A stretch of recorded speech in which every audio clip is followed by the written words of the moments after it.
আল্লাহ রাব্বুল আলামিন বলেন, গোলাম রে, এই জন্য তোমাদেরকে আমি আগে ভাগেই জানিয়ে দিলাম, তোমাদেরকে জানিয়ে দিলাম, গোলাম রে, যদি তোমরা সপরিবারে জান্নাতে যেতে চাও তাহলে 8টি আমল করো।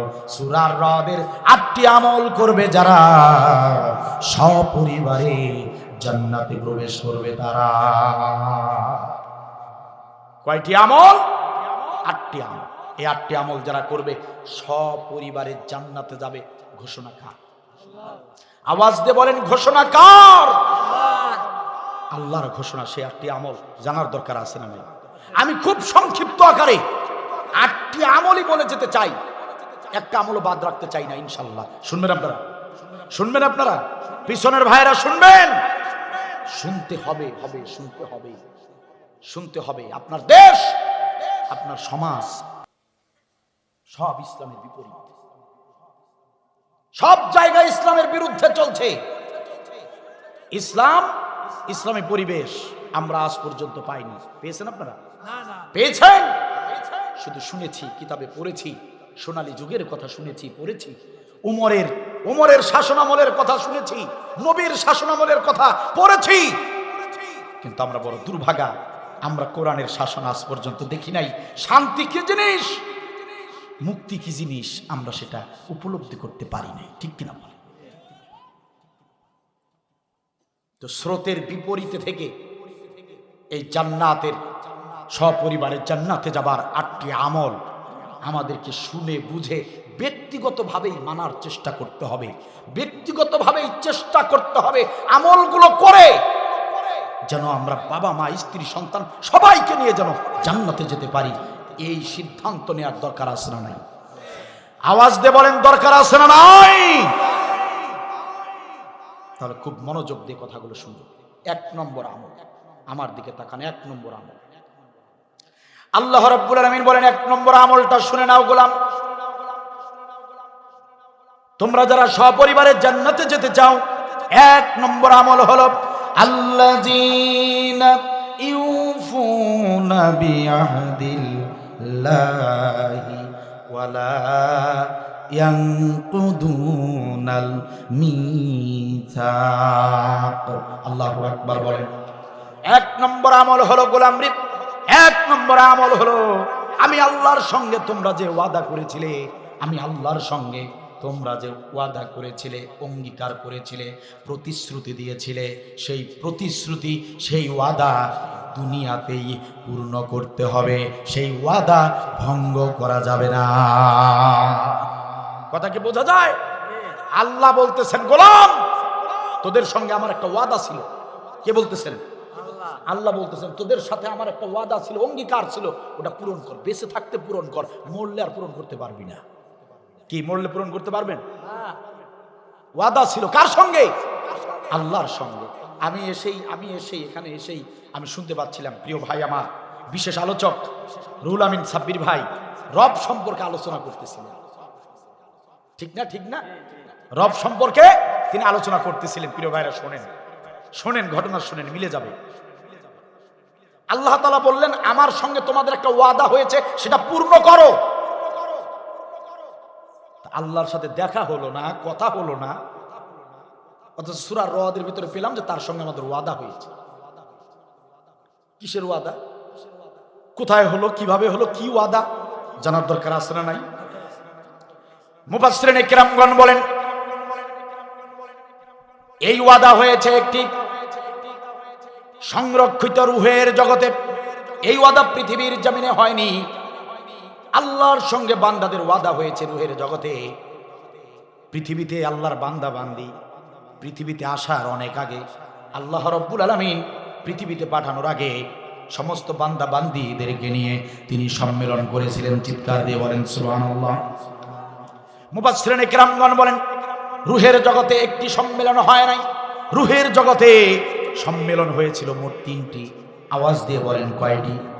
রূহের জগতে 3টি সম্মেলন হয়েছিল প্রিয় ভাইরা। এক নম্বর সম্মেলন হয়েছিল আল্লাহ রাব্বুল আলামিন আদম নবী থেকে শুরু করে শেষ নবী মুহাম্মদ সাল্লাল্লাহু আলাইহি ওয়াসাল্লাম পর্যন্ত নবী রাসূল হিসেবে যারা এই পৃথিবীতে আসবে, যারা এই নবুয়তের দায়িত্ব পালন করবে, রিসালাতের দায়িত্ব পালন করবে, সমস্ত নবী রাসূলদেরকে নিয়ে আল্লাহ রাব্বুল আলামিন একটি সম্মেলন করেছেন, একটি মিটিং করেছিলেন। প্রিয় ভাইয়েরা আমার, একান্ত আপনজনেরা আমার, ওই মিটিংয়ের ভিতরে সাধারণ কোনো মানুষ ছিল না।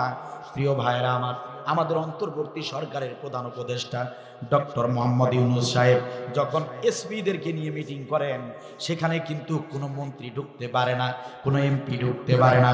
তিনি যখন ডিসিদের সঙ্গে মিটিং করেন, ওই ডিসিদের সঙ্গে মিটিং যখন করেন, কোনো ওসি ঢুকতে পারবে না, কোনো শিক্ষক ঢুকতে পারবে না, ইঞ্জিনিয়ার ঢুকতে পারবে না। আবার যেদিন ইঞ্জিনিয়ারদের সঙ্গে বসবেন, সেখানে কোনো ডাক্তার ঢুকতে পারবে না, সেখানে কোনো ওসি ঢুকতে পারবে না। প্রিয় ভাইয়েরা আমার, প্রথম সম্মেলন করলেন, এক নম্বর সম্মেলন। সেখানে শুধু নবী রাসূলরাই ছিলেন, হযরতে আদম নবী থেকে শুরু করে মুহাম্মদ সাল্লাল্লাহু আলাইহি ওয়াসাল্লাম যারা নবী হিসেবে পৃথিবীতে যাবে, এখনো যায় নাই। রূহের জগতের ঘটনা বলছি, রূহের জগতে এখনো কাউকে পৃথিবীতে পাঠানো হয় নাই। আদম নবী থেকে মুহাম্মদ সাল্লাল্লাহু আলাইহি ওয়াসাল্লাম পর্যন্ত যারা নবী রাসূল হিসেবে পৃথিবীতে আসবেন, তাদের রূহগুলো নিয়ে আল্লাহ রাব্বুল আলামিন এক নম্বর সম্মেলন করলেন। সম্মেলন করে রাখতে বললেন, ও আমার নবী রাসূলরা শোনো, আমি তোমাদেরকে মনোনীত করেছি, আমি আল্লাহ তোমাদেরকে বাছাই করেছি, আমি তোমাদেরকে পৃথিবীতে নবী হিসেবে পাঠাবো, আমি পৃথিবীতে তোমাদেরকে রাসূল হিসেবে পাঠাবো, আর নবুয়তের রিসালাতের দায়িত্ব তোমাদেরকে পালন করতে হবে। তবে ওয়াদা করে যাও, ওয়াদা করে যাও রে নবী রাসূল, ওরে নবী রাসূলের রূহ, তোমরা ওয়াদা করে যাও, ওয়াদা করে যাও, আমি আল্লাহর কিতাবের বাহিরে, আমি আল্লাহর ওহীর বাহিরে কোনোদিন কোনো সময় পশ্চিম কালেও একটা শব্দ, একটা অক্ষর তোমাদের মুখ থেকে বের করতে পারবা না। কিতাবের বাহিরে কোনো কথা বলতে পারবে নির্দেশ কার? আল্লাহ। ওয়াদা করো, আমি তোমাদেরকে নবী রাসূল হিসেবে পাঠাবো। শর্ত আছে, ওয়াদা করতে হবে। কি ওয়াদা? আমার ওহীর বাহিরে কোনো বক্তব্য দেয়া যাবে না। কিতাবে এসেছে, কোরআনে এসেছে, কোরআনে এসেছে। সম্মেলনে যে এই ওয়াদা হয়েছে, কোরআনে এসেছে। ইয়া আইয়ুহার রাসূলু বাল্লিগ মা উনজিলা ইলাইকা মির রাব্বিক। দেখছেন, স্পষ্ট কথা। ইয়া আইয়ুহার রাসূলু বাল্লিগ মা উনজিলা ইলাইকা মির রাব্বিক, তোমার রবের পক্ষ থেকে যা নাযিল হয়েছে সেটা থেকেই দাওয়াত দিতে হবে, তাবলীগ করতে হবে, সেইটা থেকেই দাওয়াত দিতে হবে, দাওয়াত পৌঁছাতে হবে। ফা ইল্লাম তাফআল, যদি সেটা না করো, ফামা বাল্লাগতা রিসালাতাহু, তাহলে রিসালাতের দায়িত্ব থেকে নাম কেটে দেওয়া হবে, রিসালাতের দায়িত্ব পালন হবে না। কথা কার? ও আমার নবী রাসূলের রূহগুলো তোমরা বলো, ও আমার নবী রাসূলরা তোমরা বলো, পৃথিবীতে যাবার পরে, নবুয়ত পাবার পরে, রিসালাত পাবার পরে, আমার কোরআনের বাহিরে বাপদাদার কোনো কিচ্ছা কাহিনী বলা যাবে না। আমার কোরআনের বাহিরে, ওহীর বাহিরে দুনিয়ার কোন নেতার পক্ষে ছাপাই গাওয়া যাবে না। আমার ওহীর বাহিরে কোনো ধরনের মন গড়া কোনো কথা বলতে পারবা না। ওয়াদা করো। নবী রাসূলগণ সবাই দাঁড়িয়ে আল্লাহ রাব্বুল আলামিনকে ডাক দিয়ে বলেছেন, ইয়া রাব্বাল আলামিন, ওয়াদা করলাম, ওয়াদা করলাম, ওয়াদা করলাম রব্বুল আলামিন, আমাদের জীবন চলে যাবে, তবুও কোনোদিন কোনো কালে একটা শব্দ কোরআনের বাহিরে আমরা উচ্চারণ করব না। সুবহানাল্লাহ বলবেন না? নবী রাসূল তারা তাদের ওয়াদা পূর্ণ করেছেন। কোরআনের বাহিরে, আল্লাহর ওহীর বাহিরে তারা কোনো কথা, কোনো দাওয়াত দেন না। সমস্ত দাওয়াত ওহীর মাধ্যমে দিয়েছে। তারা তাদের অঙ্গীকার পূরণ করেছে। আলহামদুলিল্লাহ বলেন। মুফাসসিরিনে কেরামগণ বলেন, নবী রাসূলরা তাদের দাওয়াত, তাদের দেওয়া অঙ্গীকার, ওয়াদা পূর্ণ করেছেন। এই জন্য নবী রাসূলরা অনেকেই শহীদ হয়েছেন, কিন্তু কখনো বাতিলের কাছে মাথা নত করেন নাই। সুবহানাল্লাহ বলেন। পূর্ণ করেছেন, আল্লাহর ওহীর বাহিরে কোনো কথা বলেননি। অনেক নবী রাসূলদের কি করা হয়েছে? গর্ত খুঁড়ে গলা পর্যন্ত, গর্তের ভিতরে নামিয়ে দিয়ে গলা পর্যন্ত ঢেকে করাত ধরে মাথাটা দেহ থেকে বিচ্ছিন্ন করেছে। তবুও কোন নবী রাসূল কোরআনের দাওয়াত থেকে কখনোই পিছপা হন নাই। আপনাদের জেনে রাখা ভালো, আপনাদের জেনে রাখা ভালো, জবুর, ইনজিল, তাওরাত যত কিতাবের কথা শুনেছেন এবং বাকি যে আরো আসমানি কিতাব ছিল, ওজিফা ছিল, সব কিছুই ছিল কোরআনের কিছু কিছু অংশ। সুবহানাল্লাহ বলবেন না? মূলত পৃথিবীর শুরু থেকে শেষ পর্যন্ত যত বিধিবিধান, যত নির্দেশনা, সব কিছুর সমষ্টি হলো কোরআন। প্রত্যেক নবী রাসূল এই কোরআনের দাওয়াত দিয়েছেন, এক আল্লাহর তাওহীদের কথা বলেছেন। আর এই কারণে নবী রাসূলদেরকেও পৃথিবীর মানুষগুলো তাদেরকেও রেহাই দেয় নাই। আজকে যারা আলেমদের বিরুদ্ধে বক্তব্য দেয়, ভালো করে স্পষ্ট করে শুনুন, যারা দ্বীনের দাওয়াত দেয়, দ্বীন কায়েমের কথা বলে, যারা ইসলামী আন্দোলনের কথা বলে, যে লোকগুলো তাদের বিরুদ্ধে বক্তব্য দেয়, যে লোকগুলো এই ইসলামী আন্দোলনের বিরুদ্ধাচরণ করে, যে লোকগুলো ইসলামী আন্দোলনের লোকদের উপরে নির্যাতন করে, বিশ্বাস করেন এই সময়েও যদি আপনার আমার নবী এই সময় যদি উপস্থিত থাকতো, ওই লোকগুলো নবীর উপরেও নির্যাতন করত। কারণ আলেম ওলামা তারা হচ্ছে নবীর প্রতিচ্ছবি, ওয়ারাসাতুল আম্বিয়া, নবীর ওয়ারিস। আলেম ওলামা কারা? ওয়ারিস বোঝেন? যে বাড়িটা আজকে আছে আপনার বাবা না থাকলে ওই বাড়িটা কার? আপনার। যে বাড়িটা আজকে আছে আপনার আব্বা না থাকলে ওই বাড়িটা কার? আপনার। বাড়ির মালিক কে? আপনি। আজকে যে কাজের লোকটা কাজ করছে, আপনার আব্বাকে মালিক হিসেবে সম্মান করছে, করে না? কথা বলেন না কেন? করে না? আপনার বাবা মারা গেলে ওই বাড়ির মালিক যখন আপনি হবেন, চাকর বাকর, কামলা, কিষান যারা আছে তাদের উচিত হবে না আপনাকেও সম্মান করা? করে না? করে না? করে না? করে না? কিন্তু আমার এই জাতির লোকেরা আলেমদেরকে সেইভাবে সম্মান করতে শেখে নাই। নবী নয়, রাসূল নয়, কিন্তু নবী রাসূলের প্রতিচ্ছবি হচ্ছে হক্কানি উলামায়ে কেরাম। কথা বলেন ঠিক কিনা? তাদের বিরুদ্ধে আঙ্গুল তোলার অর্থ নবীর বিরুদ্ধে আঙ্গুল তোলা। তাদেরকে বেয়াদবি করা মানে হলো নবীর সঙ্গে বেয়াদবি করা। তাদেরকে অপমান করার অর্থ হলো নবীকে অপমান করা। কথা বলেন ঠিক কিনা? হযরতে ইমাম আবু হানিফা রাহমাতুল্লাহি আলাইহি, চিনেন তো? নাম শুনছেন তো? দেখেন নাই কিন্তু নাম তো শুনছেন। ইমাম আবু হানিফা রাহমাতুল্লাহি আলাইহি তার এক মুহাদ্দিস বন্ধুর সঙ্গে বসে একটা মাদ্রাসা মাঠে নোট করতেছিলেন। তারা তো সব সময় কোরআন হাদিস রিসার্চ করতেন। একটা মাদ্রাসা মাঠে দুই বন্ধু রিসার্চ করতেছেন। মাদ্রাসার ওই মাঠেই একদল দুষ্টু ছেলে বেলে এসে দেখছে যে দুইজন হুজুর রিসার্চ করছে, তবুও তারা ওই মাঠেই ফুটবল খেলা শুরু করে দিয়েছে।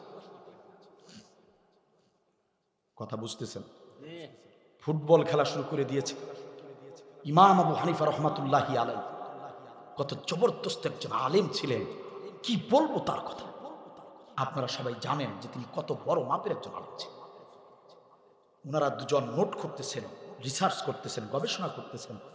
হঠাৎ ছেলেদের ফুটবল খেলার ভিতরে হঠাৎ করে এক ছেলের পায়ের লাথিতে ফুটবল ছুটে এসে ইমাম আবু হানিফার পায়ের কাছে এসে দাঁড়িয়ে গেছে। কথা কি বুঝতেছেন? হযরতে ইমাম আবু হানিফার পায়ে এসে থেমে গেছে। যখন ফুটবল ইমাম আবু হানিফার পায়ে চলে গেছে, লেগে গেছে, তখন ছেলেরা জিবায় কামড় দিয়েছে। সর্বনাশ, এটা কি হলো? বড় হুজুরের পায়ে লেগেছে। কথা কি বুঝতেছেন? প্রত্যেকটা ছেলে থরথর করে কাঁপতে লাগলো। একটা ছেলে, সে বলল, কাঁপিস কেন? একটা দুষ্টু ছেলে। সব ছেলেরা ভয় পেয়েছে, হুজুরের পায়ে লেগেছে। কত বড় বিয়াদবি হয়ে গেল বুঝি। কিন্তু একটা ছেলে, সে বিয়াদবি মনে করলো না। সে বলল, বন্ধুরা কি হয়েছে? এখানে ভয় পাবার কি আছে? এখানে ভয় পাবার কি আছে? হুজুরদের উচিত ছিল তারা রুমের ভিতরে রিসার্চ করবে। মাদ্রাসা মাঠে বসে রিসার্চ করা এটা হুজুরদের ভুল হয়েছে, ভুল আমাদের না। কথা কি বুঝতেছেন? ভুল আমাদের না। তা হুজুরের পায়ে লেগেছে তাতে কি এমন হয়েছে? তো বলতেছে যা নিয়ে আয় বল। কেউ যাবে না, কেউ রাজি না, না পারবো না বলা। ঠিক আছে আমি গিয়ে নিয়ে আসতেছি। কেমনে নিয়ে আসতে হয় দেখ, হুজুরদের কাছ থেকে বল কেমনে নিয়ে আসতে হয়, আমার দিকে দেখ, সাহস কারে বলে দেখ। এই কথা বলে ছেলেটা হন হন করে, কাঁসা বোঝেন তো, কাঁসা লুঙ্গি কাঁসা দেন না আপনারা? দেন নাকি? ও বাবা, সবাই তো মানে দেয়, খুব অভ্যাস ফরজ তরক করা নাকি। কাঁসা দিয়ে ছেলেটা হন হন করে ইমাম আবু হানিফার সামনে গিয়ে, কোনো সালাম কালাম কিছু নাই, কোনো কথা নাই, আদব নাই, কানুন নাই, এইভাবে খপ করে বলটা ধরে হন হন করে ছুটে গেল। আচ্ছা বলটা লেগেছে, সাধারণত এতটুকু তো আদবের দরকার ছিল, হুজুর বলটা লাগছে নাকি আপনার? হুজুর বলটা তো লেগে গেল, আমরা দেখি নাই হুজুর, আমরা বুঝতে পারি নাই হুজুর, এরকম বলা উচিত ছিল। অনুমতি চাওয়া দরকার ছিল, হুজুর বলটা নেই, এরকম না। সে হন হন করে মাস্তানের মতো, ছোট ছেলে কিন্তু, বাচ্চা ছেলে, খেলার বয়সের ছেলে, হন হন করে বল নিয়ে হন হন করে ছুটে যাচ্ছে ওদিকে। হযরতে ইমাম আবু হানিফা রাহমাতুল্লাহি আলাইহি মুহাদ্দিস বন্ধুকে ডাক দিয়ে বলে, ও আমার মুহাদ্দিস বন্ধুরে, যদি জারজ সন্তান নিজ চোখে দেখতে চাও ওই ছেলেটার দিকে তাকাও রে বন্ধু। ও আমার বন্ধু, যদি জারজ সন্তান দেখতে চাও ওই ছেলেটির দিকে তাকাও। নাউজুবিল্লাহ বলবেন না? কি কথা বলেছে শুনছেন তো? এক সপ্তাহ পরে এই মুহাদ্দিস বন্ধু ইমাম আবু হানিফার বাড়িতে এসে পড়েছে। এক সপ্তাহ পরে মুহাদ্দিস বন্ধু ইমাম আবু হানিফার কাছে এসে ডাক দিয়ে বলে, বন্ধু আমার, ও বন্ধু আমার, ওই যে এক সপ্তাহ আগে মাদ্রাসা মাঠে বসে বসে আমরা রিসার্চ করছিলাম, আর একটা ছেলে বল নিয়ে যাবার কারণে আপনি বলেছিলেন ও জারজ সন্তান, এটা আপনি গালি দিয়েছেন নাকি আপনি এটা রাগ করে বলেছেন, নাকি সত্যি সত্যি সে জারজ সন্তান, এটা জানার জন্য আমি এই একটা সপ্তাহ ওই ছেলের ডিটেলস জানার জন্য তার বাড়ি পর্যন্ত গিয়েছি, তার প্রতিবেশীদের সঙ্গে দেখা করেছি, তার বংশের গোষ্ঠীর সবার সঙ্গে আমি দেখা করেছি, আমি চুলচেরা বিশ্লেষণ করে এসেছি। ও ইমাম আবু হানিফা, আমি আপনার ওই কথাটা নিয়েই এই 7 দিন গবেষণা করেছি। আসলে ইমাম আবু হানিফা এরকম তো কথা বলতে পারে না, সে তো মস্ত বড় আলেম, এ তো জবরদস্ত আলেম, কোরআন হাদিস ছাড়া তো সে কিছু বোঝে না। এই যে জারজ সন্তান যে আপনি বললেন, আসলেই সে সত্যিকার অর্থেই জারজ নাকি এটা সাধারণ গালি হিসেবে আপনি ব্যবহার করেছেন, এটা প্রমাণ করবার জন্য, এটা জানবার জন্য আমি 7টা দিন কষ্ট করে ওর 14 গোষ্ঠীর খবর আমি এনেছি, প্রতিবেশী বয়োজ্যেষ্ঠ মুরব্বিদের সঙ্গে কথা বলেছি, দেখা করেছি, আজকে প্রতিবেদন নিয়ে এসেছি ইমাম আবু হানিফা। ওগো ইমাম আবু হানিফা, এই যে দেখুন সমস্ত প্রতিবেদন, সমস্ত সাক্ষী দলিল আপনার সামনে পেশ করতেছি। আপনি সেদিন যে ছেলেটাকে জারজ সন্তান বলে গালি দিয়েছেন, সত্যি সত্যি ও জারজ সন্তান, ওর গ্রামের কেউ জানে না ওর বাবার পরিচয়। কথা কি বুঝতেছেন? ইমাম আবু হানিফা এই কথা শোনার পরে মুহাদ্দিসকে একটা ধমক দিয়েছে, ও মুহাদ্দিস রে, তুমি তো বড়ই বোকা, তুমি তো বড্ড বোকা মানুষ। আরে মুহাদ্দিস, তুমি কেন এটা জাস্টিফাই করার জন্য গেলে, কেন তুমি যাচাই করতে গেলে? ওরে মুহাদ্দিস, তোমাকে আমি বড় আলেম ভেবেছি, কিন্তু না না, তুমি তো আলেমের মতো কাজ করো নাই। আরে মুহাদ্দিস, কেন জানতে হবে সে জারজ কিনা? সেটা জানার জন্য তার বাড়িতে কেন যেতে হবে? তার প্রতিবেশীর সাথে কেন কথা বলা লাগবে? ওরে মুহাদ্দিস, আল্লাহ যেটা বলে সেটার জন্য আর প্রমাণ খুঁজতে হয় না।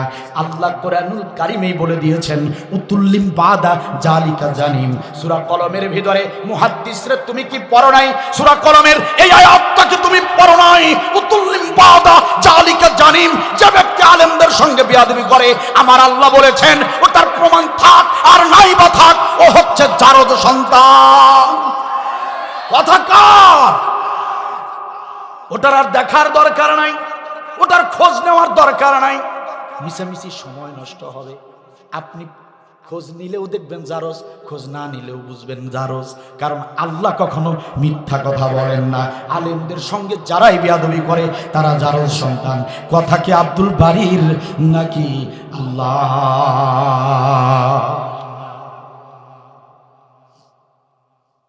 কথা কি বোঝা যায়? তাহলে বিগত 16টি বছর যারা আলেমদের সঙ্গে বেয়াদবি করেছে ওগুলো এক একটা টাটকা জারজ সন্তান, কোন সন্তান? সম্মানিত ভাইয়ের আমার, OC Harun, DB OC Harun Rafiqul Islam মাদানির সঙ্গে যে আচরণটা করেছে, ও শুধু জারজ নয়, ওই এদেশের শ্রেষ্ঠ জারজ সন্তান। রফিকুল ইসলাম মাদানি শুধু নয়, বাংলাদেশের অধিকাংশ আলেমদেরকে সন্ত্রাস বানানোর নাটক, জঙ্গি বানানোর নাটক সবকিছু করেছে এই ওসি হারুন। সেই হারুন আঙ্কেল আজ কোথায়? কোথায় সেই হারুন আঙ্কেল? আজকে পালিয়ে আছে। পালিয়ে থাকতে পারবা কিছুকাল, কিন্তু বাঁচতে পারবা না। ধরা তোমাদেরকে পড়তেই হবে। কথা বলেন ঠিক কিনা? এরপরে ওসি মনিরুল ইসলাম ছিল ডিবি প্রধান। শুনেছি বিদেশের মাটিতে নাকি এখন মুদি দোকান দিয়েছে, দোকানদারি নাকি করতেছে। যেখানেই করুক, সময় হয়ে গেলে তরিতে টান দিলেই সবগুলো বাংলাদেশে এসে পড়বে, শুধু সময়ের অপেক্ষা। এরা আলেমদের সঙ্গে বেয়াদবি করেছে, ঠিক কিনা বলেন?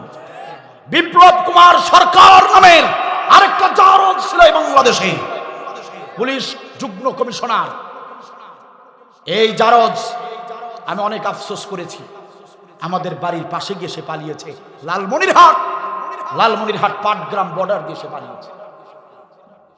লালমনিরহাট পাটগ্রাম বর্ডারের পাশ দিয়ে সে পালিয়েছে। পালিয়ে কোথায় যাবে? পৃথিবীর বাইরে তো যাওয়ার সুযোগ নাই। আছে কি? আছে কি? হাসিনা সরকার যদি অবৈধভাবে, অন্যায়ভাবে 43 বছর আগের মানবতা বিরোধী নামের অবৈধ এক ইস্যু নিয়ে যদি আলেমদেরকে হত্যা করে দিতে পারে, ভালো করে বুঝবেন কথা। 40 বছর আগের ইস্যু নতুন করে টেনে এনে যদি অন্যায়ভাবে আলেমদেরকে হত্যা করতে পারে, তবে আমরাও 40 বছর যাক আর 50 বছর যাক, একদিন তো একদিন অবশ্যই আমরাও এই ইস্যুগুলো দাঁড় করিয়ে তাদেরকে বাংলার জমিনে আনবো। কথা বলেন ঠিক কিনা? যারা আলেমদের সঙ্গে বেয়াদবি করেছে, যারা আল্লামা সাঈদীর সঙ্গে বেয়াদবি করেছে, যারা মাওলানা মতিউর রহমান নিজামের সঙ্গে বেয়াদবি করেছে, যারা মুফতি কাজী ইব্রাহিমের আঙ্গুল ভেঙে দিয়েছে, যারা আলেমদের সঙ্গে এমন বেয়াদবি করেছে, তারা পৃথিবীর যে প্রান্তেই থাকুক না কেন, 10 বছর পরে হোক, 20 বছর পরে হোক, আমরা তাদেরকে এই 92 মুসলমানের জমিনে আনবো। যদি কোনো ব্যক্তি কোন দেশে গিয়ে যদি মারা যায়, ওদের কবর খুঁড়ে হলেও হাড্ডি গুট্টির বিচার আমরা করবই। কারা কারা একমত? তো হাত আল্লাহকে দেখা।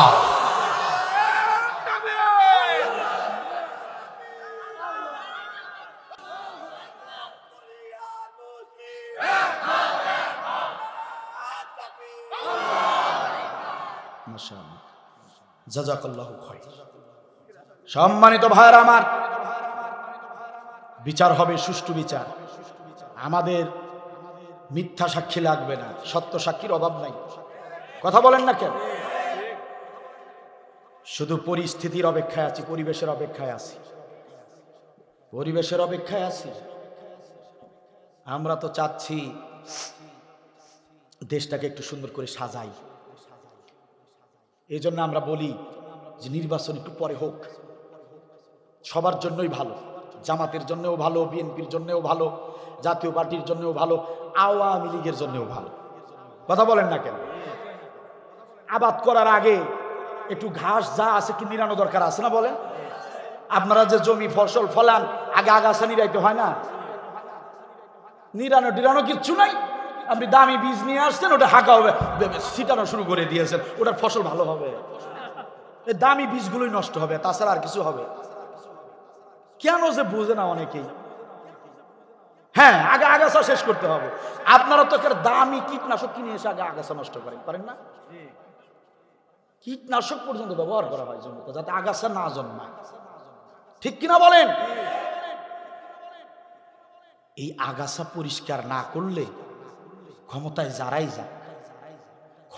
যারাই যাক, আগাছা পরিষ্কার না করলে তারা ভালো রেজাল্ট আনতে পারবে না। তো আমরা চাই যারাই যান ক্ষমতায়, জামাত ইসলাম আমাদের দুলাভাই না, বিএনপিও আমাদের দুলাভাই না।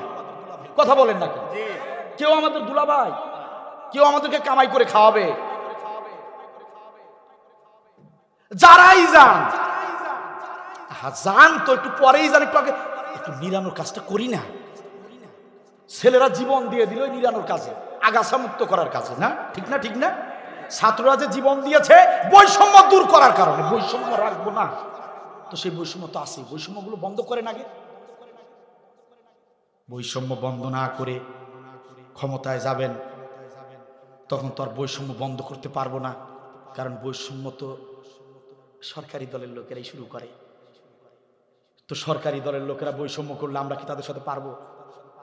তো এই যে আমাদের পুতুলের মায়ের মতোই হবে, যখনই বৈষম্যের কথা বলতে যাব তখনই আমাদেরকে ধরে জেলখানার ভিতরে ঢুকাই দিবেন। তাহলে আগের দেশ আগেই থাকলো। কথা বলেন না কেন? কথা কি বুঝাতে পেরেছি আমি? দলের ভাইয়েরা, দলীয় ভাইয়েরা রাগ করবেন না।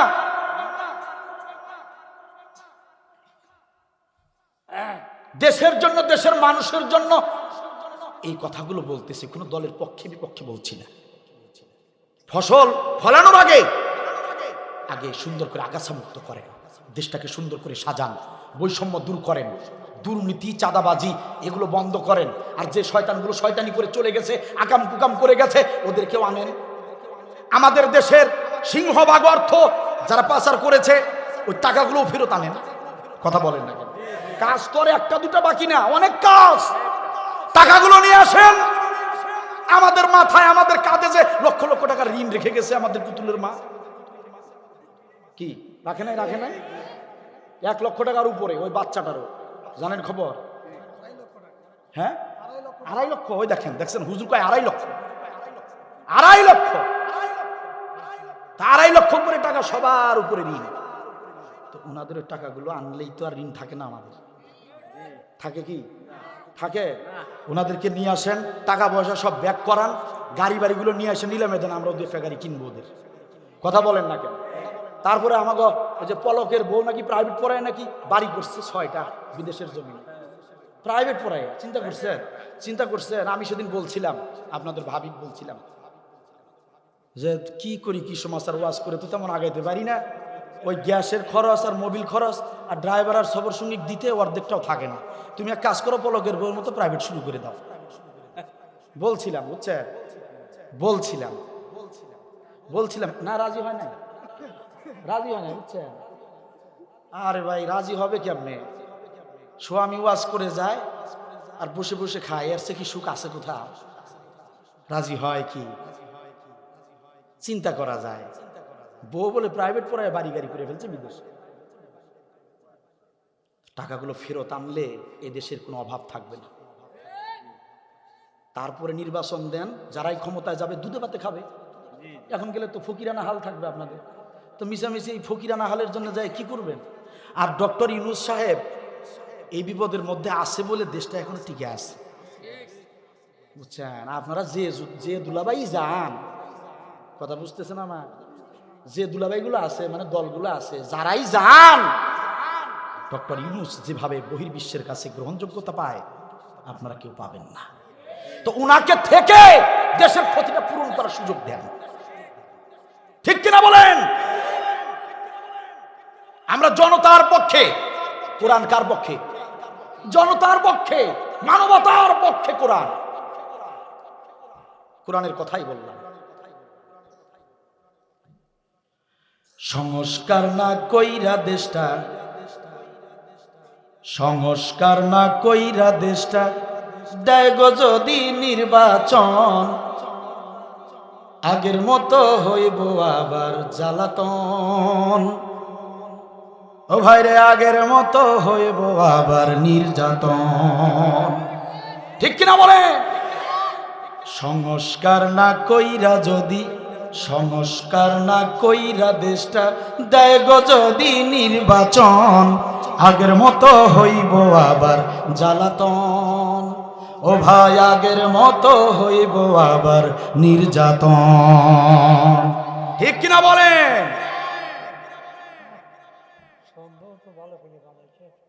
জি জি জি, ঠিক আছে না ভাইজান? মাশাআল্লাহ কর, মারহাবা কর, ভাইজানের ভালো লাগছে কথা। ঠিক কিনা বলেন? ছাত্র হত্যার বিচারটা পর্যন্ত হইল না, ছাত্র হত্যার বিচারটা পর্যন্ত হইল না। যারা রক্ত দিয়েছে এখনো পঙ্গুত্ব বরণ করে হাসপাতালে বেডে শুয়ে আছে, তাদের দিকে তাকালে চোখের পানি বের হয়। তাদেরও কোনো সুরাহা হয় নাই, ব্যবস্থা করা হয় নাই। সম্মানিত ভাইরা আমার, আল্লাহ রাব্বুল আলামিন ১ নম্বর সম্মেলন করলেন নবীদেরকে নিয়ে। ও আমার ভাইরা, একান্ত আপনজনেরা, সময় কম, একান্ত আপনজনেরা মনোযোগ দিয়ে শোনেন। নবীরা ওয়াদা করলেন, নবীরা সেই ওয়াদা পূর্ণ করলেন, জীবন দিয়েছেন, কিন্তু কোরআনের বাহিরে তারা কোনো ধরনের বক্তব্য দেননি। ২ নম্বর সম্মেলন করলেন আল্লাহ রাব্বুল আলামিন পৃথিবীর জমিনে যারা আলেম হিসেবে যাবে, যাদেরকে আল্লাহ রাব্বুল আলামিন পৃথিবীতে আলেম বানাবেন, আদম নবী থেকে শুরু করে কিয়ামত পর্যন্ত পৃথিবীতে যারা এসে আলেম হবে, এই আলেম রুহদেরকে নিয়ে আল্লাহ রাব্বুল আলামিন ২ নম্বর সম্মেলন করলেন। এই সম্মেলনে কোনো নবী রাসূল নাই, এই সম্মেলনে সাধারণ কোনো পাবলিক নাই। এই সম্মেলনে ছিল যারা শুধু আলেম হবে, যারা পৃথিবীতে আলেম হবে, তাদেরকে নিয়ে আল্লাহ রাব্বুল আলামিন ২ নম্বর সম্মেলন করলেন। আল্লাহ রাব্বুল আলামিন বললেন, ও আলেমরা, ও আলেমরা শোনো, আমি নির্ধারিত করেছি, আমি মনোনীত করেছি, আমি তোমাদেরকে বাছাই করেছি। আমি তোমাদেরকে পৃথিবীতে সাধারণ মানুষ হিসেবে নয়, আমি তোমাদেরকে আলেমের মর্যাদা দেব। সুবহানাল্লাহ। তোমাদেরকে আমি আলেম বানায় দেব। সাধারণ মানুষরা তোমাদের কাছে আসবে, তোমাদের সঙ্গে মুসাফা করবে, তোমাদের সঙ্গে মোলাকাত করবে, তোমাদের সঙ্গে কুশল বিনিময় করবে, মাঝে মাঝে তোমাদের কাছে এসে পরামর্শ নিবে, মাঝে মাঝে মাসলা মাসাইল জানতে চাইবে, মাঝে মাঝে ভুল করে তালাক দিয়া তোমাদের কাছে এসে বলবে মাসালা দেন, ফতোয়া দেন, মাঝে মাঝে তোমাদের কাছে এসে দাওয়াত দেবে, মাঝে মাঝে তোমাদেরকে এসে বলবে অসুস্থ হয়েছে একটু ঝাড়ফুঁক দেন। এরকম সম্মান তোমাদেরকে আমি আল্লাহ রাব্বুল আলামিন দিব। তোমাদেরকে আমি আলেম বানাবো, তোমাদেরকে আমি আলেম বানাবো পৃথিবীতে। ও আমার আলেম বান্দা বান্দি, তবে ওয়াদা করতে হবে, একটা অঙ্গীকার তোমাদেরকে করতে হবে, পৃথিবীর জমিনে গিয়ে বাতিলের ভয়ে, জালিমদের ভয়ে আমি আল্লাহর কোনো হক কথা গোপন করতে পারবা না। কথা কি বুঝছেন?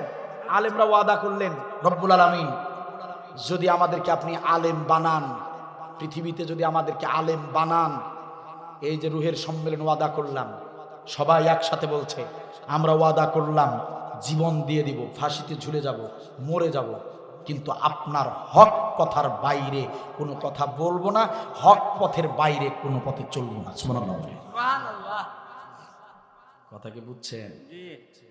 তো যাদেরকে ফাঁসিতে ঝুলানো হয়েছে তারা তাদের ওয়াদা পূর্ণ করেছে। কথা বোঝেন? তারা তাদের ওয়াদা পূর্ণ করেছে, হককে বেছে নিয়েছে, হক থেকে বিচ্যুত হয় নাই, ইসলাম থেকে, ইসলামী আন্দোলন থেকে দূরে সরে যায় নাই, কারণ তারা ওয়াদা করেছে কার সাথে? যদি সরে যেত তাহলে ওয়াদা ভঙ্গ হয়ে যেত। আল্লাহ হাশরের ময়দানে বলতো, এ নিজামী কি কথা ছিল, এ সাইদি কি কথা ছিল, বলতো না, বলতো না? কথা তো ছিল যে বাতিলের ভয়ে, জালিমদের ভয়ে হক পথ ছাড়বা না, কিন্তু হাসিনা সরকারের নির্যাতন দেখে দল পাল্টায় ফেলাইলা। বলবেন আল্লাহ, বলবে না? দেখেন, যারা কোরআন বুঝে, যারা কোরআন বুঝে তারা কোরআনের পথেই থাকে। তারা কোরআন জানতো, তারা কোরআন বুঝতো, আল্লাহর সঙ্গে ওয়াদা হয়েছে, হক পথ থেকে দূরে সরা যাবে না, সুতরাং হকের উপরেই থাকতে হবে। কারণ রূহের জগতে ওয়াদা দিয়েছি প্রয়োজনে জীবন দেব, কিন্তু হক পথ থেকে দূরে সরে যাব না। এজন্য নিজামী, আল্লামা সাঈদী, কামরুজ্জামান, আব্দুল কাদের মোল্লা, মীর কাসেম আলী সহ হাজার হাজার আলেম যুগে যুগে ইতিহাসে সব সময় আলেমরা জীবন দিয়েছেন, বাতিলের কাছে মাথা নত করে না। ঠিক কিনা বলেন? আর যারা টোংরা খাওয়া মৌলবী, হ্যাঁ, তারা কিন্তু আমাদের পুতুলের মায়ের পা চাটছে। কথা বলেন না? ফরিদউদ্দিন মাসুদকে তো মোটামুটি লোকেরা জানে যেটা মুনাফিক, কিন্তু আপনার আমার গ্রামের আপনার আমার সমাজেরও কিছু আছে যাদেরকে কেউ চেনে না। আছে না? আছে না? দেখতে কিন্তু খুব সুন্দর হুজুর, টুপিদারি পাঞ্জাবি পাগড়ি দেখলে মনে হয় মাশা আল্লাহ জান্নাত থেকে পালাই আইছে। ঠিক কিনা বলেন? দেখতে একেবারে সহি। ঠিক কিনা বলেন? ওই যে প্রাইমারিতে পড়ে ছোট্ট ছেলে, স্কুল ছুটি হয়েছে বিকেল ৩টার সময়, ছোট ছেলে বই খাতা নিয়ে বাড়ির দিকে ফিরতেছে। বিকেল ৩টা, প্রাইমারির ছেলেটা বাড়ির দিকে যেতে যেতে রাস্তার পাশেই দেখলো ছোট্ট একটা খাল, আর খালের ভিতরে একটুখানি পানি, পানির ভিতরে পোনা মাছ কিলবিল কিলবিল করতেছে। পোনা মাছ চেনেন তো? মাছের বাচ্চা, ছোট ছোট পোনা মাছ কিলবিল কিলবিল করে। সম্মানিত ভাইরা আমার, ওই প্রাইমারি সেই ছাত্রটার রাস্তা থেকে তাকিয়ে দেখলো খালের ভিতরে অনেক অনেক অনেক পোনা মাছ। সে কি করলো? এভাবে শার্টের হাতা গুছায়ে, এরপরে প্যান্ট গুছায়ে, বই খাতা রাস্তার উপরে রেখে খালের মধ্যে নেমে গেল। নেমে যাবার পরে 1 ঘন্টা 2 ঘন্টা নয়, প্রায় 3 থেকে 4টি ঘন্টা, সন্ধ্যা 7টা পর্যন্ত, সন্ধ্যা 7টা পর্যন্ত কাদা পানির মধ্যে নেমে পোনা মাছ ধরতেছিল। প্রিয় ভাইয়েরা আমার, পোনা মাছ ধরে ধরে কচুর পাতার মধ্যে পানি দিয়ে, কচুর পাতার মধ্যে পানি দিয়ে সেই পোনাগুলো জিরিয়ে রেখেছে। কারণ তাদের বাড়িতে পুকুর আছে, ওই পুকুরে পোনা মাছগুলো ছেড়ে দিবে। 2 মাস পর বড় হবে, বড় হবার পর জবাই করে খাবে, রান্না করে খাবে। এই নিয়ত করে প্রাইমারির ওই ছেলেটা সন্ধ্যা পর্যন্ত মাছের পোনাগুলো ধরেছে। মাছের পোনাগুলো ধরে মায়ের কাছে এসেছে, বাড়িতে এসেছে সন্ধ্যার পরে। বাড়িতে এসে ডাকতে বলে, মা, ওগো মা, দেখো তোমার ছেলে আজ কি করেছে। দেখো মা, তোমার ছেলে আজ বীরের মতো কাজ করে এসেছে। দেখো মা, দেখো এই যে কচুর পাতার মধ্যে আমি মাগুর মাছের পোনা ধরে এনেছি। মাগুর মাছের পোনা ধরে এনেছি মাগো। এই মাগুর মাছের পোনাগুলো পুকুরে ছেড়ে দেব। এরপরে এই মাগুর মাছ 2 মাস পরে বড় বড় হয়ে যাবে। 2টা মামার বাড়ি দেব, 2টা নানার বাড়ি দিব, এরপরে বন্ধুর বাড়িতে দেব, খালার বাড়িতে দেব, ফুপুর বাড়িতে দেব, সবাই মিলে খাবো। দেখো কতগুলো মাগুর মাছের পোনা নিয়ে এসেছে। এই দেখো মাগুরের বাচ্চা। মা ডাক দিয়ে বলে, দেখি কিসের বাচ্চা? মা এবার সন্তানের হাত থেকে ওই কচুর পাতা নিয়ে পানির মধ্যে জিরানো মাছগুলো ভালো করে হাত দিয়ে দেখে, নারে নারে না, এগুলো তো মাগুরের বাচ্চা না, এগুলো তো ব্যাঙের বাচ্চা। কিসের বাচ্চা? ব্যাঙের বাচ্চা। কারণ মাগুরের বাচ্চা আর ব্যাঙের বাচ্চা দেখতে। মা এবার চট করে একটা থাপ্পড় মেরে দিয়ে বলেছে, বেয়াদব ছেলে, ছুটি হয়েছে 3টায়, তুই আসলি সন্ধ্যার পরে। কাপড় কাচতে যে কত কষ্ট সেটা তো তুই বুঝস না, তোর বাপও বোঝে না। এই যে জামা কাপড়গুলো গতকাল ধুয়ে দিয়েছিস, সেগুলো কাদা মাটি দিয়ে নোংরা করে এনেছিস, আজকে তোর খাবার বন্ধ। এই কথা বলে মা ঘাড়ি দিয়ে বের করে দিয়েছে বাড়ি থেকে। এবার ছেলেটা, ছোট্ট ছেলেটা বাড়ির বাহিরে বেড়া ধরে, ঘরের দেয়াল ধরে খুঁতখুঁতায় কান্দে, আর বাবার অপেক্ষা করে। বাবা আসবে যখন মায়ের বিরুদ্ধে করা অভিযোগ হবে তখন। বাবা বাজার থেকে এসেছে, এসেই দেখে সোনামানিকটা কান্না করছে। ছেলেকে ডাক দিয়ে বলে, প্রাণীর ছেলে, আবার কান্না করো কেন? কি হয়েছে ছেলে আমার? ছেলে ডাক দিয়ে বলে, আব্বা জান, আম্মা জানের বিচার করতে হবে, আম্মা জান আমাকে মেরেছে। বাবা বলেছে, কেন মেরেছে রে? মানিক ডাক দিয়ে বলে, ও আমার আব্বা জান, আমি দেখো না কি সুন্দর মাগুর মাছের বাচ্চা নিয়ে এসেছি, মাকে দেখিয়েছি আর মা আমাকে থাপ্পড় মেরেছে। দেখো তো আব্বা, এগুলো মাগুরের বাচ্চা কিনা তুমি বলো। এবার আব্বা জান তার হাত থেকে এই কচুর পাতা নিয়ে পানির মধ্য থেকে বাচ্চাগুলো হাতে নিয়ে দেখেন, নারে না, মাগুরের বাচ্চা না, এগুলো তো ব্যাঙের বাচ্চা। কিসের বাচ্চা? এবার বাবা ডাক দিয়ে বলে, ছেলে আমার, সোনামানিক আমার, মনে কষ্ট নিও না, থাপ্পড় মেরেছে, কান্না করো না। তোমার মা তোমাকে থাপ্পড় মেরেছে, এটা নিয়ে তুমি আর কান্না করো না বাবা। আজকে তুমি আজকে যেটা শিখতে যাচ্ছ, এই শিক্ষাটা যদি তুমি কাজে লাগাতে পারো, সারাটা জীবন তোমাকে কেউ ঠকাতে পারবে না। ও আমার সোনামানিক, শোনো, ভালো করে শোনো, কান্না করা বন্ধ করো। আজকে তুমি একটা দারুণ জিনিস শিখতে চলেছ। আমার দিকে তাকাও ছেলে আমার, এই যে দেখো, এই যে দেখো, তুমি যেটাকে মাগুরের বাচ্চা মনে করেছো, বাবারে এটা মাগুরের বাচ্চা না। ওই যে ব্যাঙের যে বাচ্চা থাকে, এগুলো সেই ব্যাঙের বাচ্চা। ব্যাঙের বাচ্চা আর মাগুরের বাচ্চা দেখতে প্রায় একই রকম, কিন্তু ব্যাঙের দাম মাগুরের দাম এক না। ব্যাঙের কাম আর মাগুরের কাম এক না। ব্যাঙের কোয়ালিটি আর মাগুরের কোয়ালিটি এক না। দেখতে একই রকম হলেই জিনিস কিন্তু সব সময় এক হয় না। ওরে ছেলে আমার, একদিন আমি তোমার বাবা পৃথিবীতে থাকবো না, একদিন তোমার মা পৃথিবীতে থাকবে না। জীবন সংগ্রাম একা একাই করতে হবে তোমাকে। তুমি এই মাগুরের বাচ্চা থেকে শিক্ষা গ্রহণ করো ছেলে আমার। জীবনে চলার পথে অনেক ভালো ভালো সুরতের লেবাসদারি অনেকের সঙ্গে তোমার পরিচয় হবে, দেখা হবে। তুমি লেবাস দেখলেই ধরে নিও না এটা মাগুরের বাচ্চা। লেবাস দেখলেই ধরে নিও না এটা মাগুরের বাচ্চা। মধুর মধুর কথা শুনেই ভেবে নিও না এটা মাগুরের বাচ্চা। কারণ লেবাসে সুরতে সুন্দর কথায় দিক দিয়ে বিভিন্ন সুরতে তোমার সামনে মাগুরের বাচ্চার মতো হয়ে আসবে, কিন্তু আসলে তলে তলে বেশিরভাগ লোকেরাই থাকবে ব্যাঙের বাচ্চা। আল্লাহ রাব্বুল আলামিন এই কথাই কুরআনুল কারীমে বলেছেন, ওয়া মিনান নাসি মাইয়াকুলু আমান্না বিল্লাহি ওয়া বিল ইয়াউমিল আখিরি ওয়া মা বিমুমিনিন।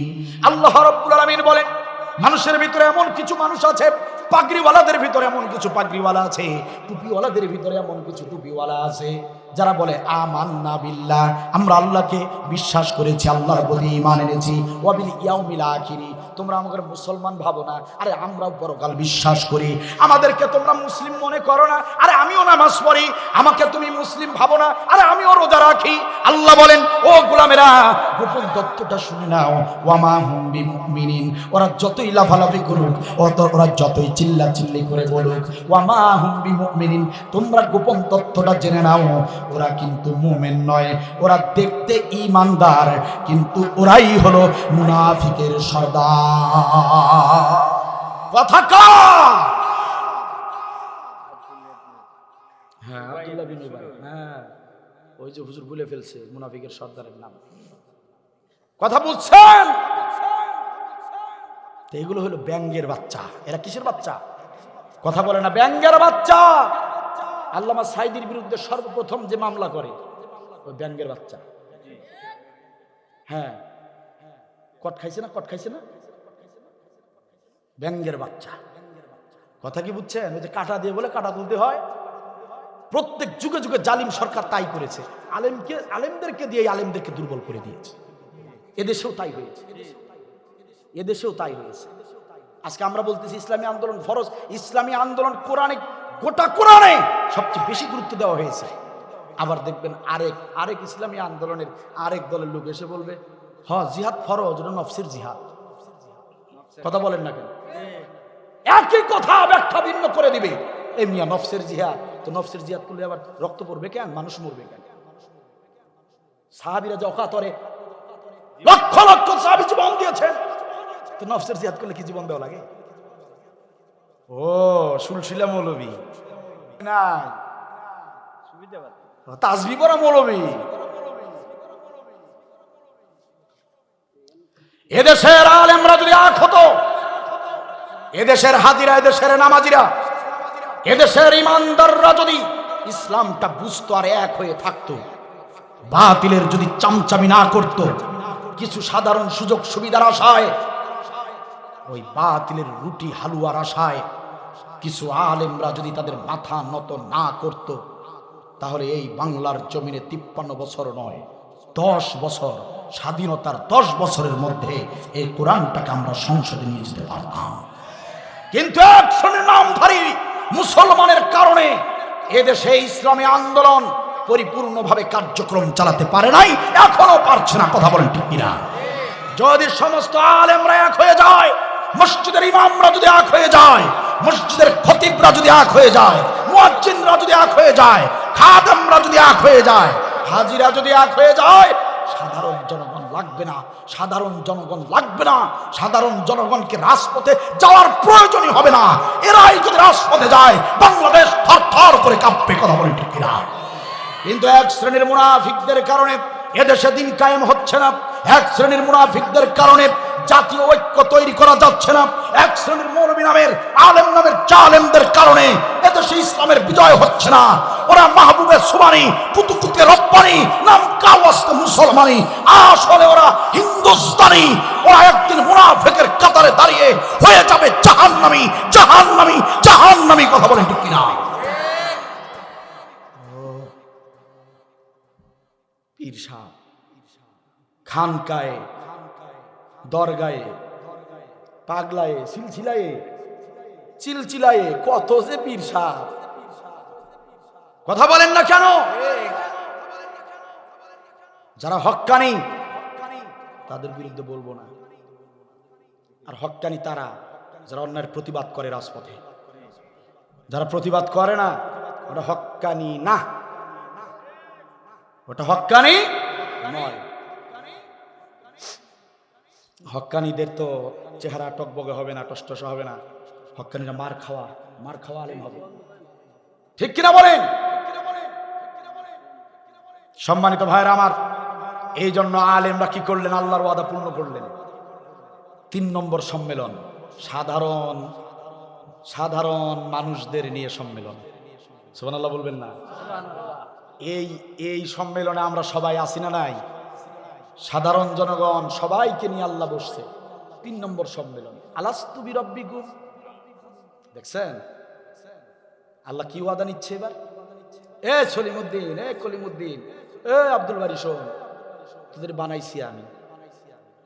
তো করে কিছুদিন পরে একটা জায়গায় পাঠাবো, এটার নাম পৃথিবী। কি নাম? পৃথিবীতে পাঠাবো তোদেরকে খলিফা হিসেবে। সুবহানাল্লাহ বলবেন না? খলিফা হিসেবে আমাদেরকে পাঠানো হয়েছে। কি হিসেবে? খলিফা হিসেবে। এই জিনিসটা বুঝলেই তো আমাদের জনগণ বুঝতে পারে যে কোরআনটা পুরাই রাজনীতি, পুরোটাই রাজনীতি। কেমনে দেখেন, আল্লাহ বলছেন আমি খলিফা হিসেবে মানুষকে পাঠাতে চাই। কে বলছেন? আল্লাহ। খলিফা হিসেবে পাঠিয়েছি। কে বলছেন? খলিফা খেলাফত শব্দ থেকে। খেলাফত মানে রাজত্ব, দিন কায়েম, রাষ্ট্র ক্ষমতা। তার মানে খলিফা হলো তারা রাষ্ট্রীয়ভাবে আল্লাহর প্রতিনিধিত্ব করে যারা। কথা কি বুঝতেছেন? যেমন ভাইজান প্রধান অতিথি না, মাঝে মাঝে অনেক প্রোগ্রামে কিন্তু প্রধান অতিথি আসে না, তার একজন প্রতিনিধি আসে। কথা কি বুঝতেছেন? এমপি সাহেব প্রধান অতিথি, মাঝে মাঝে মাহফিলে দেখি এমপি সাহেব আসে নাই, উনি একজনকে পাঠায় দিয়েছে, উনি এসে এমপির জন্য দোয়া চায়। কথা কি বুঝতেছেন? এমপি অসুস্থ, এমপি আজকে অমুক জায়গায় আছে, জন্য আসতে পারে নাই। এমপি আপনাদের কাছে এই বলেছেন, এই করতে হবে আপনাদের, সামনে নির্বাচন, আপনাদের কাছে দোয়া চেয়েছেন। কথা কি বুঝতেছেন? তারপর আবার বলে যে এমপি সাহেব আমার কাছে এই যে 50,000 টাকা পাঠায় দিছে। কি কথা কি বুঝতেছেন? তাহলে প্রতিনিধিত্ব কারে বলে? প্রতিনিধিত্ব কারে বলে? খলিফা কারে বলে? যে এমপি আসে নাই, এমপির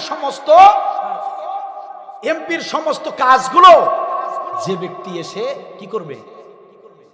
পরিচালনা করবে, পরিপূর্ণভাবে যে ব্যক্তি পরিচালনা করবে, সঞ্চালন করবে, ওই ব্যক্তি হলো প্রতিনিধি, খলিফা।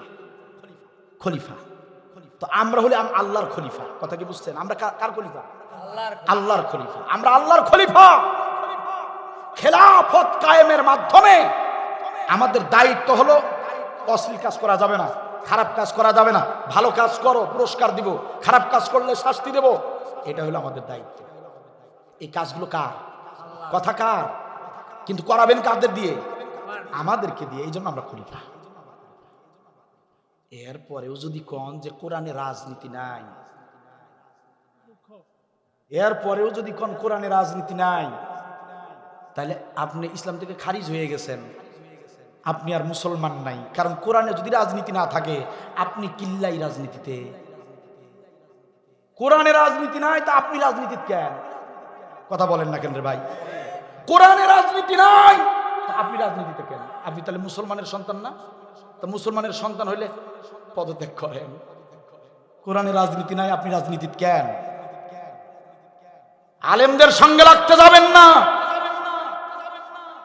10 বছরের ব্যবধানে হোক আর 16 বছরের ব্যবধানে হোক, পরনের লুঙ্গি খুলা দৌড়াইতে হবে, বাঁচার উপায় থাকবে না। কথা বলেন না কেন? আলেমদের সঙ্গে লাগতে যাবেন না। আজ হোক আর কাল হোক আলেমদের বিজয় হবে, এতে কোনো সন্দেহ নাই। ঠিক কিনা বলেন? আলেমদের বিরুদ্ধে কথা বলেন না, ঠিক কিনা বলেন? আপনাদের মন খারাপ হয়েছে মনে হয়, কষ্ট পাইছে। 3 নম্বর সম্মেলন আল্লাহ বলতেছেন তোমাদেরকে আমি এমন পৃথিবীতে পাঠাবো, অক্সিজেন লাগবে ওটা আমি ফ্রি দিব। সুবহানাল্লাহ বলবেন না? পানি লাগবে, পানির ব্যবস্থা আমি আল্লাহর দায়িত্ব, বাতাসের দায়িত্ব আমি আল্লাহর, মেঘ বৃষ্টির দায়িত্ব সব আমি আল্লাহর, থাকা খাওয়ার সব ব্যবস্থা করা আছে।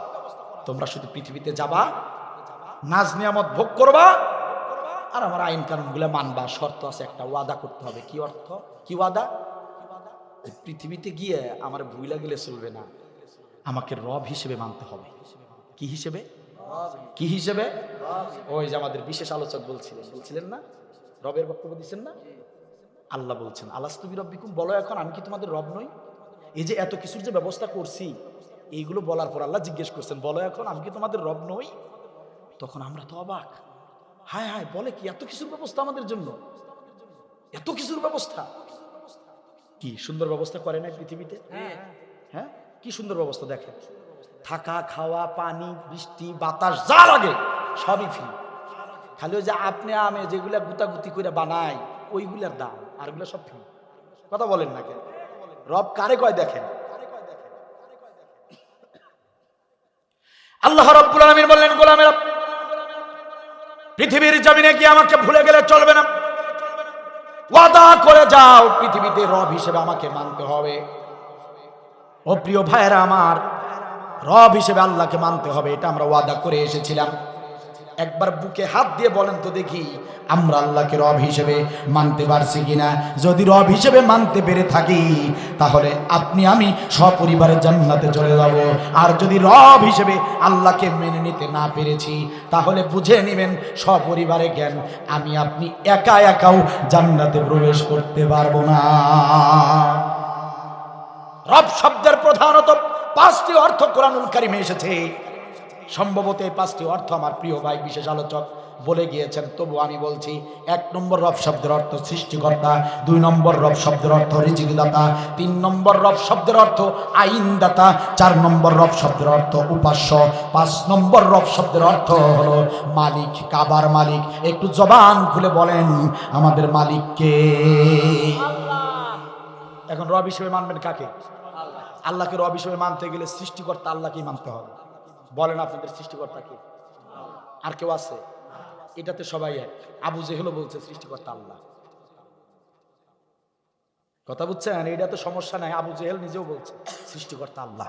সূরা যুখরুফ, সূরা যুখরুফ, লাইন সাআলতাহুম মান খলাকাহুম। নবী আপনি আবু জাহেলকে জিজ্ঞেস করেন মান খলাকাহুম, তোমার সৃষ্টিকর্তা কে?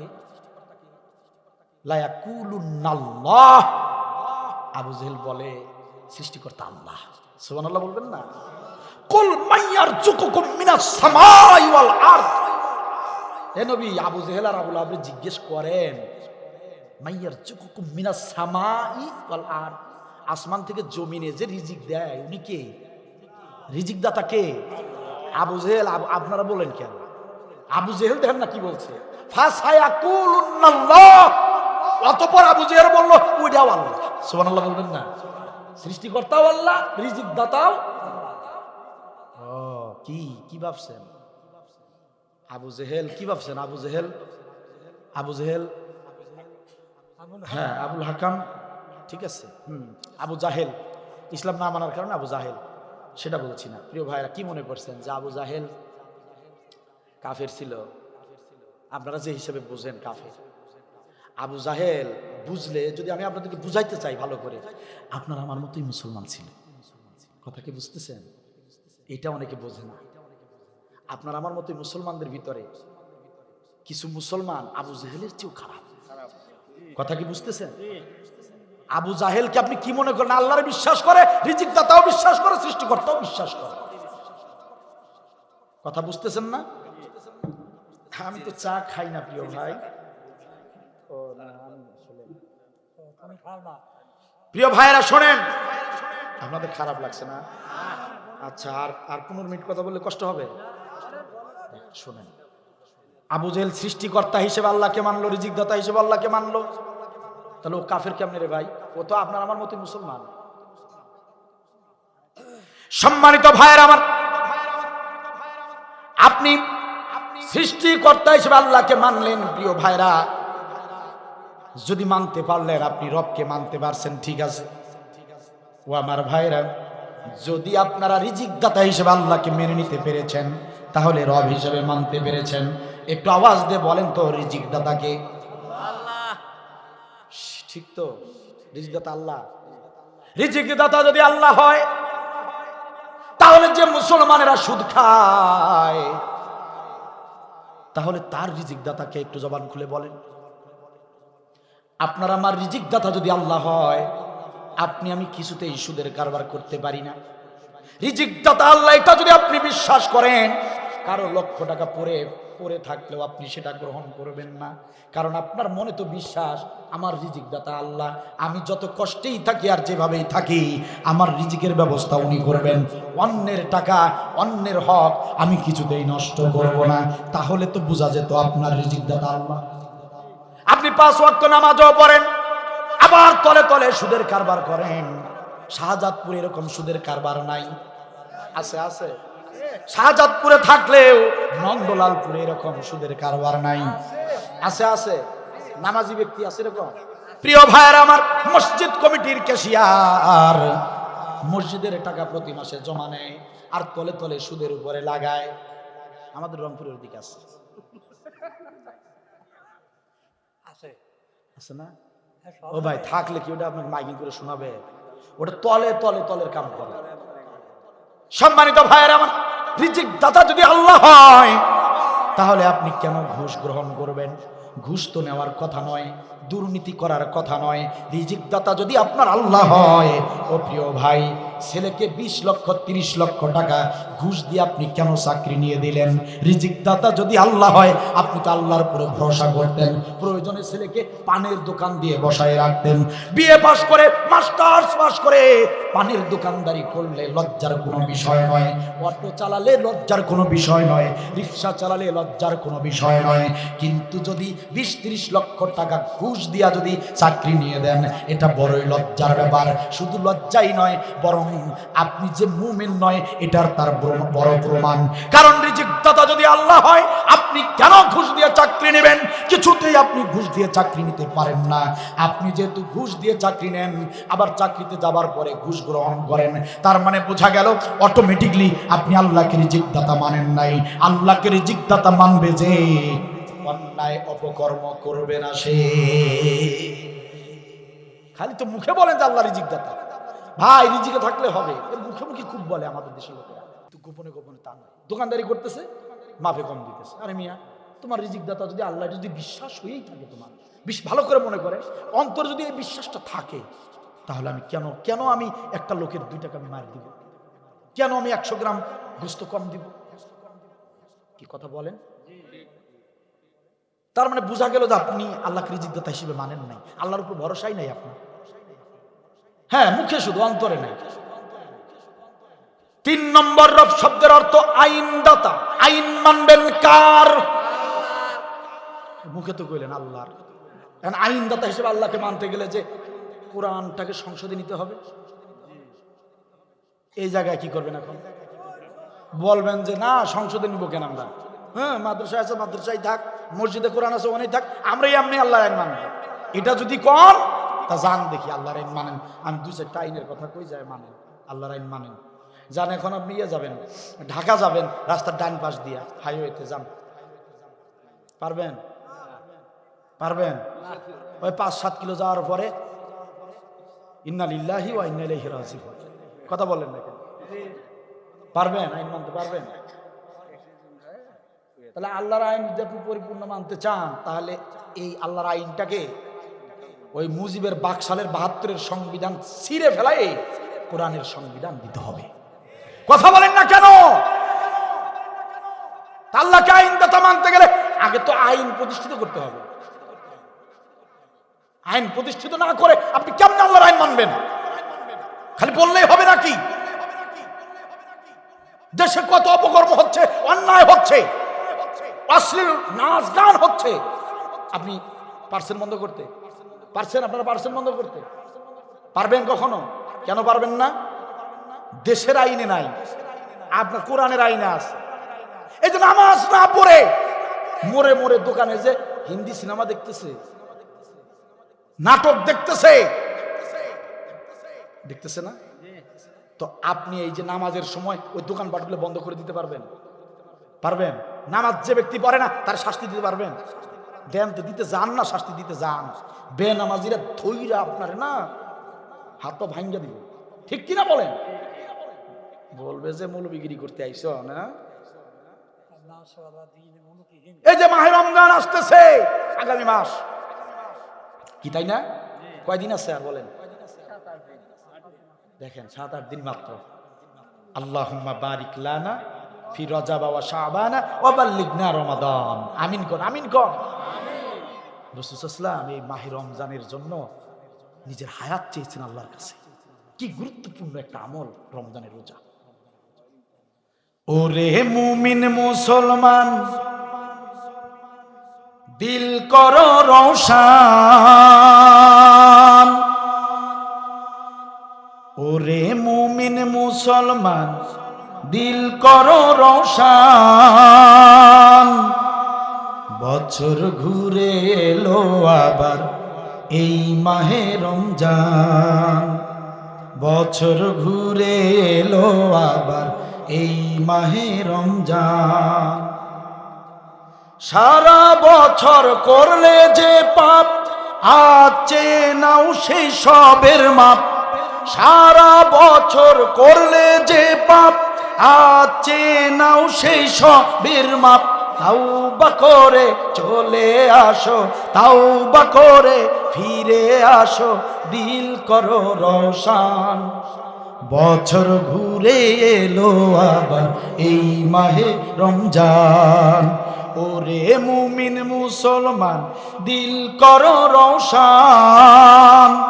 বছর ঘুরে এলো আবার এই মাহে রমজান। মারহাবা কয় না? এই যে রমজান মাস যে আসতেছে, দিনের বেলা যে হোটেলগুলো যে খোলা থাকবে, আপনার ভাতিজা টুপ করে যে ভিতরে ঢুকেছে খাবে, কথা বুঝেন নাই? টুপ করে সিগারেট পিছনে লুকাবে, দেখবেন না? দেখবেন না? দেখেন না মনে হয়? পারবেন? পারছেন কোনোদিন বন্ধ করতে হোটেলগুলা? যান বন্ধ করতে, যান না, যায়েন বন্ধ করতে। মায়েরও খাবেন, মামলাও খাবেন। কি কথা বলেন না কেন? মামলা তো খাবেনই, মারিটা ফ্রি। তাহলে দিনের বেলা এই যে অশ্লীল কাজ, হোটেল খোলা রেখে বেরোজাদারদেরকে সহযোগিতা করা, এগুলো বন্ধ হয়ে যাবে অটোমেটিকলি। তখন এই কোরআনটা সংসদে যাবে। যখন আপনি লক্ষ টাকা দিলেও সলিমুদ্দিন দোকান খুলবে না। তোর পায়ে ধরি ভাই, ইফতারের আগে কইস না। কথা বুঝতেছেন? নামাজের কথা বলতেছেন না? নামাজ ভাই রে, আয় নামাজে যাই। না রে, আছে শরীর ভালো না ভাই, চল রে ভাই নামাজটা শুরু কর। একেবারে বিভিন্ন, আমার সময় নাই রে, একটু বাজারে যাব। তোর ভাবি কল দিছে রে ভাই, আজকে না কাল থেকে শুরু করবো নামাজ। না রে ভাই, আজকে নামাজ পড়তেই হবে। সব শেষে কয়, ধুর আমার তো লুঙ্গি ভালো না, মুতটা সেরা বেড়া করছে। ও মুতুক আর না মুতুক, ও শেষে এই অজুহাতটা দিয়ে ও ভাগবেই। কথা কর না কেন? এই কোরআনটা যদি সংসদে চলে যায়, কাউকে বলতে হবে না আয় রে আয় নামাজে আয়, ও ভাই রে তোর হাতে ধরি আয় নামাজে আয়, আয় রে তোর পায়ে ধরি চল নামাজে যাই। কাউকে বলতে হবে না, কাউকে বলতে হবে না। একা একাই সবাই নিজে নিজেই আজানটা হবার সঙ্গে সঙ্গে দৌড়ে দৌড়ে ছুটে ছুটে মসজিদে গিয়ে হাজির হবে। দোকানদারকে কিচ্ছু বলা লাগবে না, পাহারাদার লাগবে না, দারোয়ান লাগবে না। দোকানের মতো থাকবে, সবাই দৌড়ে ছুটে মসজিদে চলে যাবে। আল্লাহর হুকুম মতো নামাজ হবে, আল্লাহর হুকুম মতো দোকানদারি হবে। আজকে গার্ড থাকার পরেও ডাকাতি হয়, আজকে রাতের বেলা সিকিউরিটি থাকার পরেও ছিনতাই হয়। দিন কায়েম হয়ে গেলে সমস্ত জনপদের নিরাপত্তা আল্লাহ নিজ হাতে গ্রহণ করে নেন।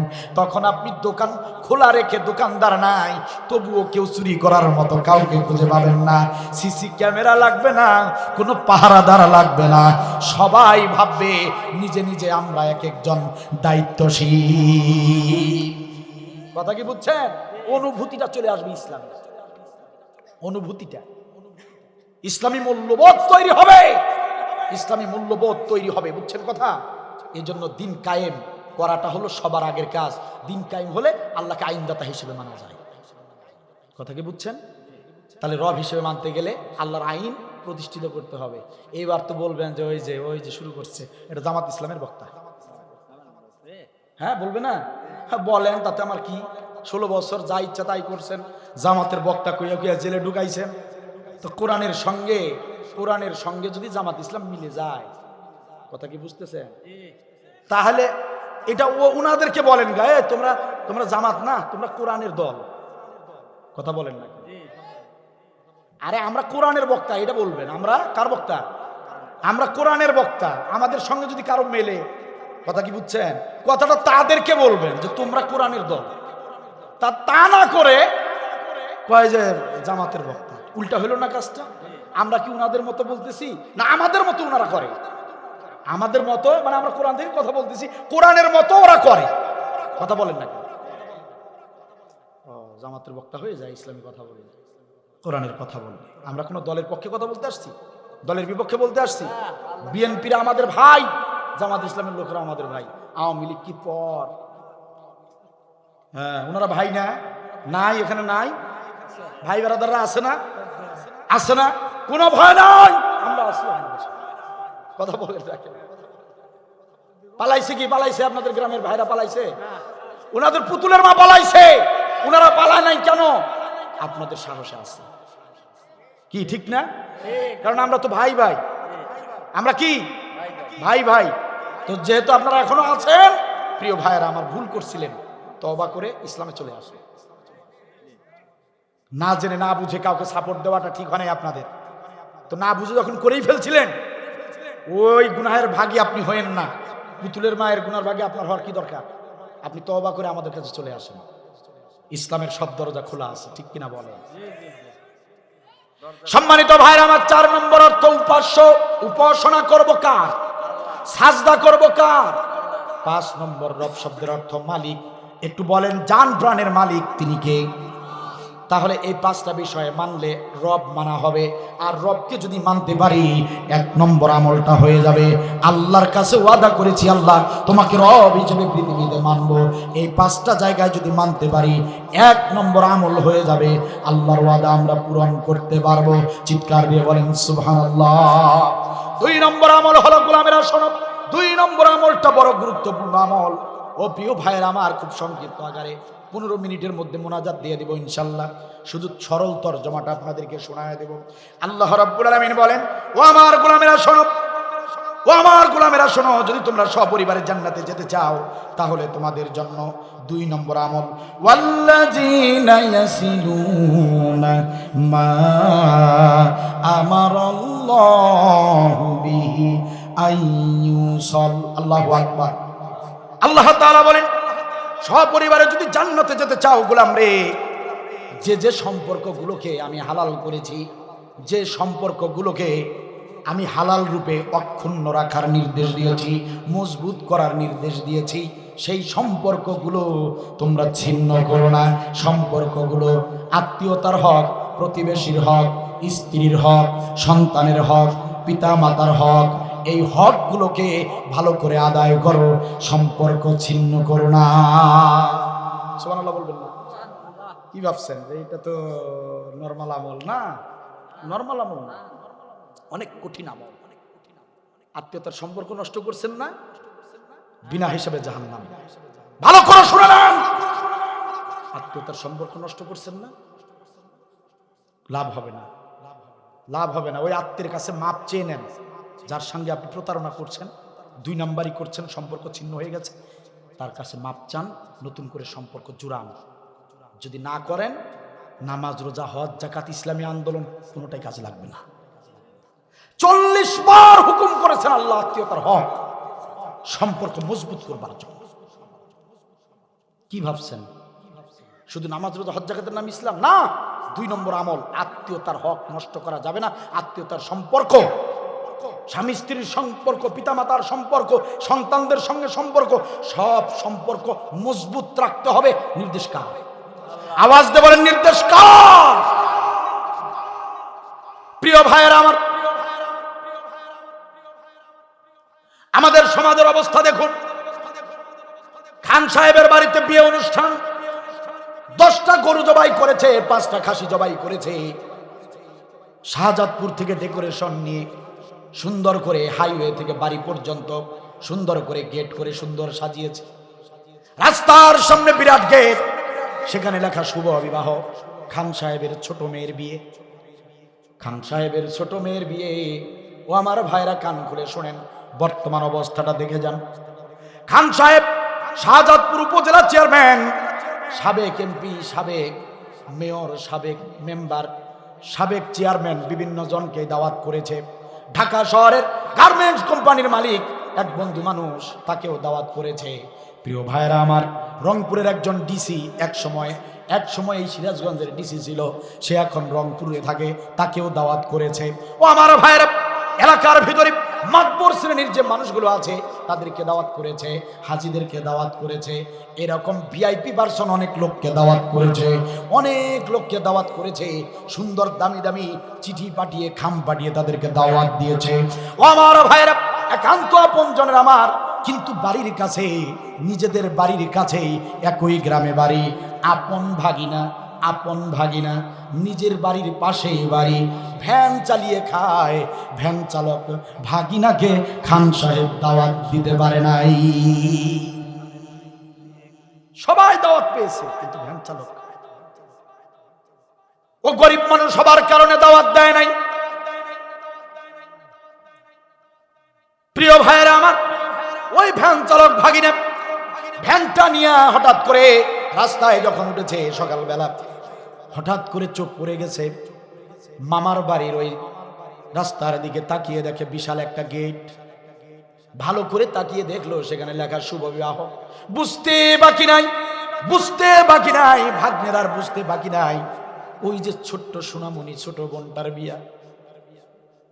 ভাগ্নার বুঝে গিয়েছে ওই ছোট্ট বোনটার বিয়ে, যে বোনটাকে কত কোলে নিয়েছে, কত আদর করেছে, কত চকলেট খাইয়েছে, আবার ওই ছোট্ট বোনটার বিয়ে।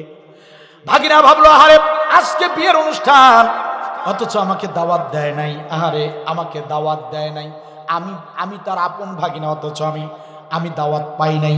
এই কথাটা ভাবতে ভাবতে ভাগ্নের চোখের এক কোণায় যদি পানি চলে আসে, ভাগ্নের চোখের এক কোণায় যদি পানি নাও যদি ঝরে, এক ফোঁটা যদি পানি যদি টলমল করে, চোখের এক কোণায় এসে যদি একটু এক বিন্দু পানি যদি টলমল করে, ওই যে দাওয়াত না দেবার কারণে, ভাগ্নের মনে কষ্টটা আসার কারণে যদি এক ফোঁটা পানি টলমল করে, আল্লাহর কসম করে বলে যাচ্ছি, খান সাহেব যত বড় হাজি হোক, খান সাহেব যত বড় নামাজি হোক, খান সাহেব যত বড় ইসলামী আন্দোলনের নেতা হোক, ওই এক ফোঁটা পানির কারণে হাসরের ময়দানে জাহান্নামে যেতে হবে, জাহান্নামে যেতে হবে, জাহান্নামে যেতে হবে।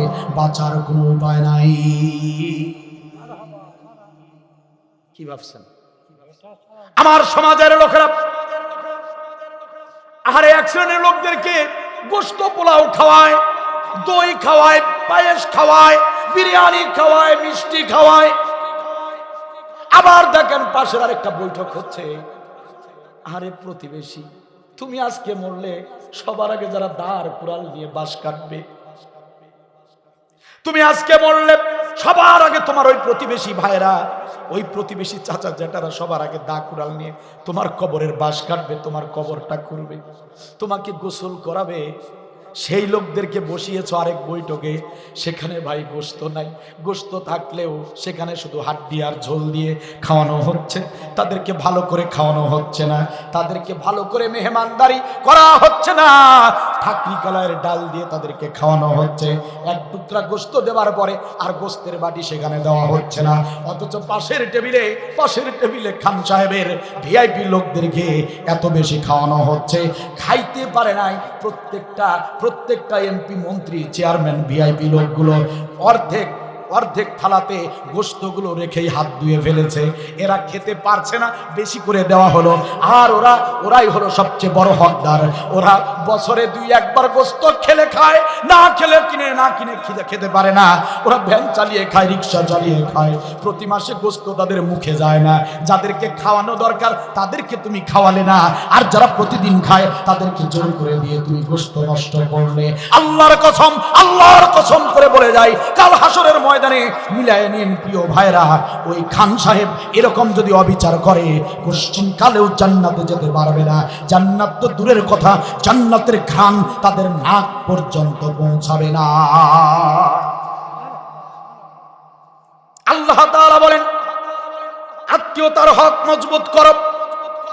মেহমান আসলে মন খারাপ করো না। বিধবা ফুপুটা আসলে বাড়িতে মন খারাপ করো না। ওই বিধবা খালাটা আসলে মন খারাপ করো না। তারা তোমার কাছে কিন্তু গোশত মাছ খাইতে চায় না, যা আছে তাই দিয়ে খাওয়াও, কিন্তু একটু আন্তরিকতা দেখাও। খালা তুমি আসছো, এমন দিনে আসছো আমার হাতে একটা টাকা নেই। খালা তুমি এমন সময় আসছো, তোমাকে আমি গোশত দই দুধ খাওয়াইতে পারতেছি না গো খালা। খালা গো তুমি মন খারাপ করো না, বড় বেকায়দায় আছি, ব্যবসায় সমস্যায় আছি খালা। খালা এই যে ডিম দিয়ে ভাত খাওয়াই দিলাম, মন খারাপ যেন করো না। খালার কাছে এসে যদি এই কথা বলেন, খালা কি মন খারাপ করবে নাকি? খালা বলবে, আরে পাগলা, গোশত মাছই বড় কথা নাকি রে পাগলা। খালার মনটা জয় হয়ে যাবে। আর তুমি মিয়া যদি খালা আসছে দেখেই যদি মুখটা গোমরা বানিয়ে স্ত্রীর সঙ্গে রাগারাগি করে যদি ঘর থেকে বের হয়ে যাও, তুমি কি ভাবছো তোমার খালা বোঝে না? ধমক তুমি তোমার স্ত্রীকে দিয়েছো, তোমার খালা কিন্তু বুঝে ফেলেছে যে আমাকে দেখেই ভাগ্নে রাগ হয়ে গেছে, আমাকে দেখেই ভাতিজা রাগ হয়ে গিয়েছে। ও আমার ভাইরা, মেহমান কিন্তু আপনার রিজিক খায় না, মেহমানের রিজিক মেহমান খেতে আসে। আপনি তো শুধু বিতরণকারী, আপনি তো শুধু মেজবান, আপনি তো শুধু মেহমানদারি করার দায়িত্ব আল্লাহ দিয়েছে। আপনি যদি এই কাজটা ভালো করে করতে পারেন, মেহমানদারিটা যদি আপনি করতে পারেন, আমার রাসূল বলেন আল্লাহ তাআলা আপনার ওই মেহমানদারি করার কারণে রুজি রোজগারে আল্লাহ নিজ দায়িত্বে বরকত দিয়া দেয়। মেহমান আসলে কোথায় সুন্দর করে খাওয়াবেন তা না, রাগ হন, কষ্ট পান।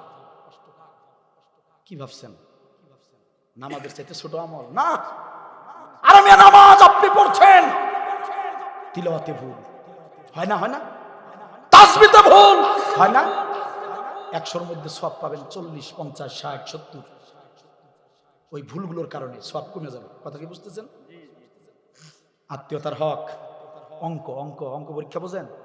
অঙ্ক পরীক্ষা বোঝেন? হইলতে 10-এর মধ্যে 10ই নাম্বার, 100-র মধ্যে 100ই নাম্বার। কথা বোঝেন না? ওটাও ফরজ, এটাও ফরজ। নামাজও ফরজ, সম্পর্ক টিকে রাখাও ফরজ। আগায় যাবেন এইগুলো দিয়ে। কথা কি বুঝতেছেন? হাসরের ময়দানে 5 নাম্বার পেতে গেলে এই আমলগুলো করবেন, আগায় যাবেন, টপ করে আগায় যাবেন। সুবহানাল্লাহ বলবেন না? তাহলে আজ আপনারা ভাববেন, কাল সকালে লিস্ট করবেন কার কার সাথে রাগারাগি করছেন। মামা, খালু, চাচা, জমি জমা নিয়ে, বিয়ের অনুষ্ঠানে দাওয়াত দেয় নাই বলে সবাইরে লুঙ্গি দিছে, পাঞ্জাবি দিছে, আপনারে দেয় নাই, ওই থেকে আপনি আর কথা কন না, এরকম আছে না? বিভিন্ন কারণে আছে না? সম্পর্ক নষ্ট হয়ে গেছে, নিজে যায় দাওয়াত দিয়ে আসবেন। বাজারে দেখা হয়ে যাবে মামার সাথে, মামারে টান দিয়ে হাত দিয়ে ধরে জিলাপি খাওয়াবেন। 4 বছর থেকে কথা হয় না, 4 বছর থেকে কথা হয় না, আপন যেটা না এরকম টান দিয়ে ধরে মিষ্টি খাওয়াবেন, যেটা খান জোর করে খাওয়াবেন। যেটা বাদ দিন তো, ভুলে যান তো, যা হবার হয়েছে। বলেন তো দেখেন তো, জোড়া লাগে কি লাগে না? না লাগলো নাই। আল্লাহ বলতেছেন আপনি চেষ্টা করেছেন, আপনি আসামি হবেন না, আপনার ওই জ্যাটা আসামি হয়ে যাবে। কথা কি বুঝতেছেন? আপনি আপনার দায়িত্ব পালন করুন। যাদের সাথে সম্পর্ক নষ্ট হয়েছে তাদের সাথে সম্পর্ক আবার জোড়া লাগান।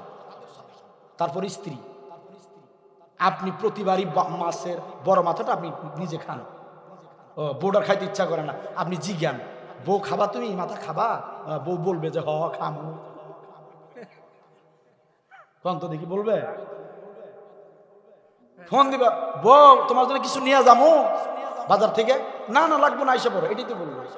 ও আপনি চান্স করছেন যে না করুক। আপনি বাজারে এত কিছু খান, আপনার বউটা কি খায় এত কিছু? আপনি এত জায়গায় ঘুরে বেড়ান, আপনার বউটাকে এত ঘুরে বেড়ানোর সুযোগ পায়? তা যান না কেন, পার্কে নিয়ে যান না কেন বউটা? আমরা বউগুলো যদি পার্কে নিয়ে যাই, ওই মগামগি টুনাটুনি, ওরা বিয়ে করে নাই, ওরা যে চান্স পাবে পার্কে, জায়গা পাবে, বেঞ্চ ফাঁকা পাবে, ওই ঝোপঝাড়গুলো আমি দখল করে ফেলাবো।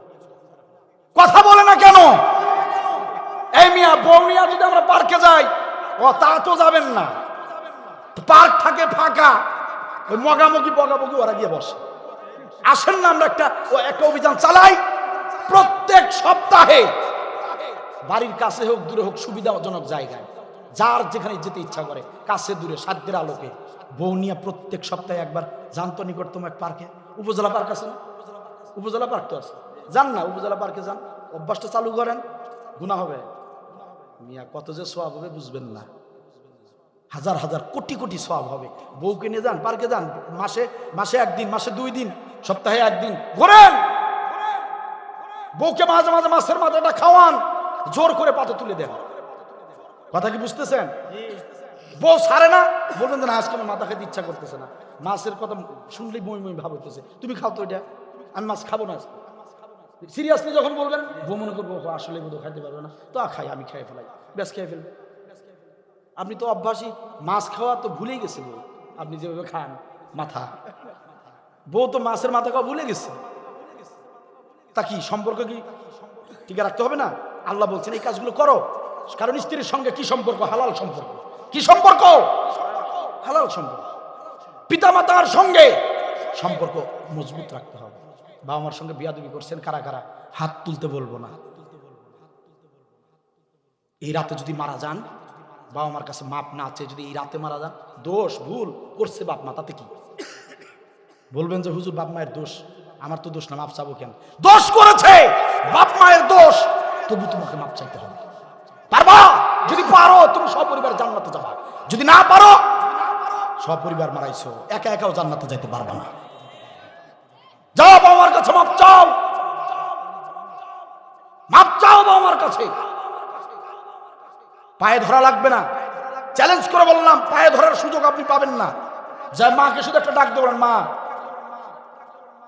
ডাকেন না 2-3 মাস থেকে, আছে না এরকম ছেলে মেয়ে?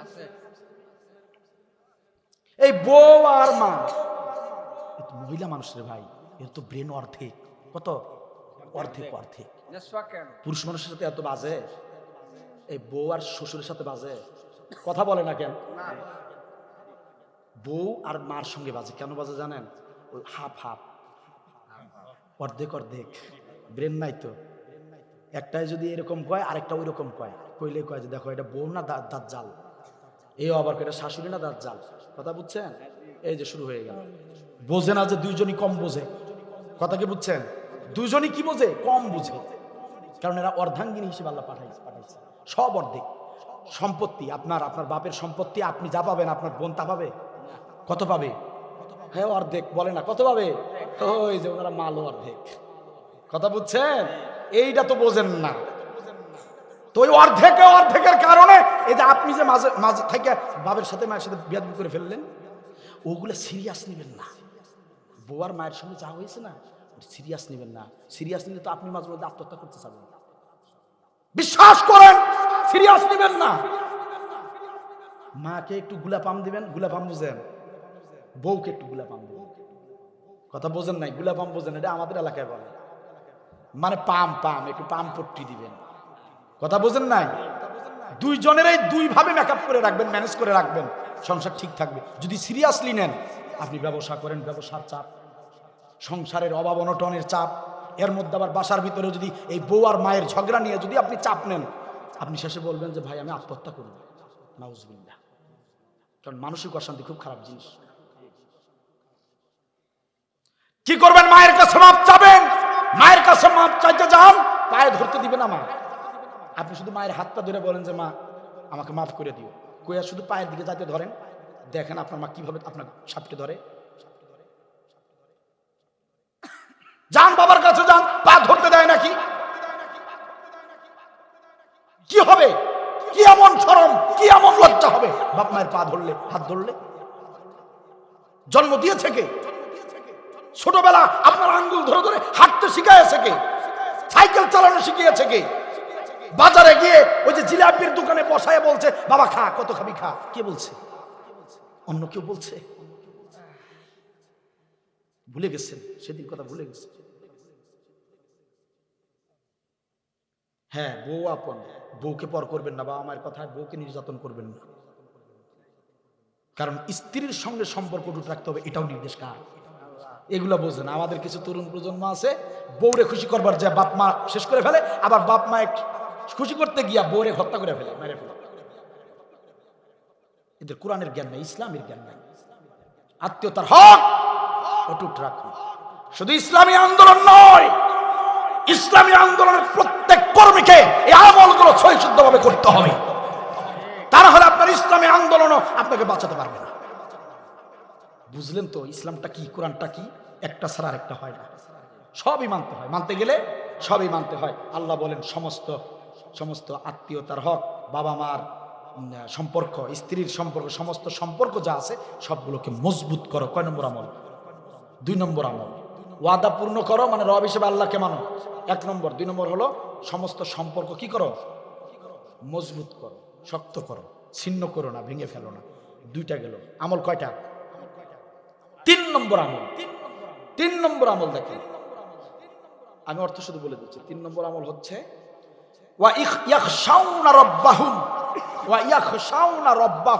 রবকে ভয় করো। ভয় করবেন কাকে? 4 নম্বর আমল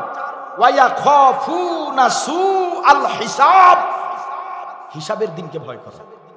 সুবহানাল্লাহ বলবেন না? কয় নম্বর আমল? 4 নম্বর আমল। 3 নম্বর আমল বলছে রবকে ভয় করো, 4 নম্বর আমল হিসাবের দিনকে ভয় করো। হিসাবের দিনকে কেন ভয় করবেন জানেন? আল্লাহ বলতেছেন হিসাবের দিনকে ভয় করে। হিসাবের দিনকে তো ভয় করা বাদ দিছেন। কেউ ধরে আছেন শেষ নবীর উম্মত, আপনি শেষ নবী আপনার হাত ধরে টাইম নাই জান্নাতে নিয়ে যাবেন। আবার কেউ ধরছেন পীর, মনে মনে ভাবতেছেন আমার পীর সাহেব আমাকে না নিয়ে জান্নাতে যাবেই না, কারণ আমার পীর আমার বউয়ের মাথায় হাত থুয়া এই ওয়াদা দিছে। আছে না? কথা কি বুঝছেন? আবার কেউ ধরে নিছেন স্বাধীনতার স্থপতি তথাকথিত জাতির পিতা শেখ মুজিব, যার আন্দোলন করলাম, যার আদর্শ নিয়ে বড় হলাম, এখন পর্যন্ত লড়াই করে যাচ্ছি, উনি আমাকে বাঁচাবে। আছে না এরকম লোক? আছে না? আছে না? হ্যাঁ, এরকম যারা ভাবতেছেন আল্লাহ আল্লাহ তো জানে এগুলো। আপনি আমি যে কি ভাববো এটা আল্লাহ আগে থেকেই জানে। কি কি কাজ যে করবো আগাম কুকাম আল্লাহ ভালো করে জানে। এই জন্য আল্লাহ বলতেছেন সপরিবারে জান্নাতে যাও, যেতে চাও, হিসাবের দিনকে ভয় কর। কারণ ওই হিসাবের দিন শেখ মুজিবরে খুঁজা পাবি না। ওরে খুঁজা পাইতে গেলে জাহান্নামে যাইতে হইব। কথা কি বোঝা যায়? শেখ মুজিবরে খুঁজা পাইবি না। তোর পীর সাহেব তোর বউয়ের মাথায় হাত থুইয়া ওয়াদা করছে না সুপারিশ করবে, পীর সাহেবকে খুঁজা পাবি না। ওরে খুঁজতে গেলে জাহান্নামে ঢুকতে হবে। কথা কি বোঝা যায়? কথা কি বোঝা যায়? পুতুলের মায়ের আন্দোলন করছো, পুতুলের মা যাবে যেখানে, তোমাকেও যেতে হবে সেখানে। ঘরে ছেলের বুকে ধরছে বন্ধু, মা এই রাত 3টার সময় কেউ বুঝতে না পারলেও মা ঠিকই জাগনা পাবে।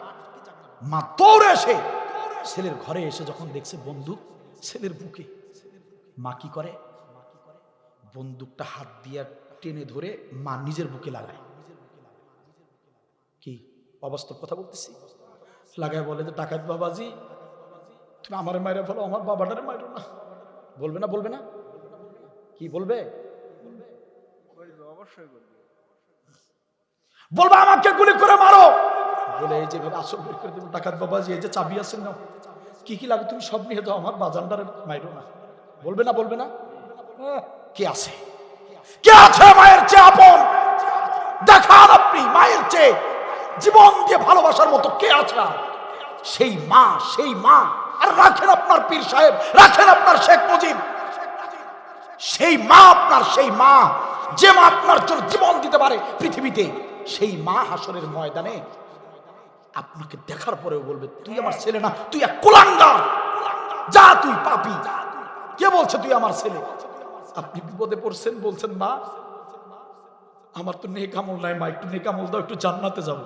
আপনার সেই মা যে মা পৃথিবীতে আপনার জন্য ডাকাতের সামনে জীবন দিতে চেয়েছিল, সেই মা বলবে তুই কুলাঙ্গার সন্তান, তুই আমার কেউ না। কি এগুলো মনে থাকে না? হারিয়ে যান এই কথাগুলো। আল্লাহ বলতেছেন, সেই কথা বলতেছেন, ওয়াইয়া খাফুনা সুআল হিসাব, ওই হিসাবের দিনকে ভয় কর। ভয় করস না, ভয় কর। সেদিন তোর জন্মদাত্রী মা, জন্মধারিণী মা তোকে পরিচয় দিবে। মানুষের ভরসায় আছেন, নিজেরা ভালো আমল করুন। বোনাস হিসেবে কেউ যদি সুপারিশ করে, পীর সাহেব যদি নিয়েই যায়, ওটা বোনাস। আপনার পীর যদি নিয়েই যায়, ওটা বোনাস ধরে রাখেন, নিয়ে গেলে নিয়ে যাবে। নবী সুপারিশ করবে, ওটা বোনাস ধরেন। কিন্তু আমি আমার আমল দিয়ে পার হব, এইটা ঠিক রাখেন। কথা কি বোঝা যায়? তাহলে রিস্ক নাই। তাহলে কি নাই? রিস্ক নাই। 5 নম্বর, ওয়াল্লাযিনা সাবারু ইবতিগা ওয়াজহি রাব্বিহিম, রবের খুশির জন্য ধৈর্য ধরো। রবের খুশির জন্য ধৈর্য ধরো। সবর ছাড়া কোনো কাজ হয় না। আজকে অধিকাংশ তালাক হচ্ছে, বউগুলো, মেয়েরা দিচ্ছে স্বামীকে, স্বামী দিচ্ছে স্ত্রীকে তালাক, বেশি বেশি। সবরের অভাব, ধৈর্যের অভাব। প্রিয় ভাইরা, ধৈর্য ধরেন। হুটহাট সিদ্ধান্ত কোনোটাই ভালো না। ধৈর্য ধরেন। দিন কায়েম করতে চান, ইসলামী আন্দোলনের যারা আছেন, ধৈর্য ধরেন। দিন কায়েম হবেই হবে, সব কাজে ধৈর্য। এই যে তরুণ যুবকেরা, এক যুবক, আমি আসতেছি এই যে মাঠে উঠতেই এক যুবক আমাকে বললো, ভাই যারা অবিবাহিত তাদের বিয়ে সম্পর্কে একটু বলবেন। ধৈর্য ধরো ভাইরা, ধৈর্য ধরো। বললে বলাই যায়, অন্যান্য বক্তার মতো বলাই যায়, আসিফের মতো বলাই যায় যে ছেলেদেরকে বিয়ে দিয়ে দেন, ছেলেদেরকে বাবারা যারা আছেন বিয়ে দিয়ে দেন, অল্প বয়সে বিয়ে দিয়ে দেন। শুধু এটা বললেই হবে না, দুই দিকেই বলতে হবে। শুধু বিয়ে দিয়ে দিলে সমাধান নয়, পরিপক্কতার বিষয় আছে। বিয়ে শুধু বিয়ে নয়, বিয়ে শুধু মিলন মালা নয়, বিয়ের মধ্যে অর্থনৈতিক বিষয় আছে। যুবকদেরকে আমি বলবো, যুবকেরা লেখাপড়া করেছো, শরমলজ্জা বাদ দাও। বিয়ে করতে চাও, বেকার না থেকে যে কোনো একটা কাজ করো। ঠিক কিনা বলে? যে কোনো কাজ করো, লজ্জা শরম করবা না। কোম্পানির কাজ করো, আছে না এরকম অনেক কোম্পানি, বিভিন্ন সংস্থা আছে, কাজ করো। বিভিন্ন ডিলারের কাজ আছে, ডিলারের বিভিন্ন কর্মচারী কর্মকর্তা লাগে, সেখানে কাজ করো। অটো রিক্সা চালাও, সিএনজি চালাও, নাহলে ব্যবসা করো। 10,000 টাকা নিয়ে একটা ব্যবসা শুরু করো। সুপারি ব্যবসা করো, আমের ব্যবসা করো, ফলের ব্যবসা করো। শুরু করো না ভাই। বিয়ে পাশ করছো, তাতে কি হয়েছে বলো? কি হয়েছে? তোমার যদি মূল্যায়ন করার সুযোগ আসে, তখন তুমি চাকরি পেয়ে যাবা। করো, এটাও করো। বাবাদেরকে বলবো, ছেলের মতিগতি দেখবেন, একটু ভালো করে বুঝবেন। যদি বিয়ে করানোর প্রয়োজন হয়, বিয়ে করায় দিবেন। তা না হলে কিন্তু চারটি বাট্টি গোল, মান সম্মানও যাবে। কথা কি বুঝছেন? মনের মতো বিয়ানিও পাবেন না।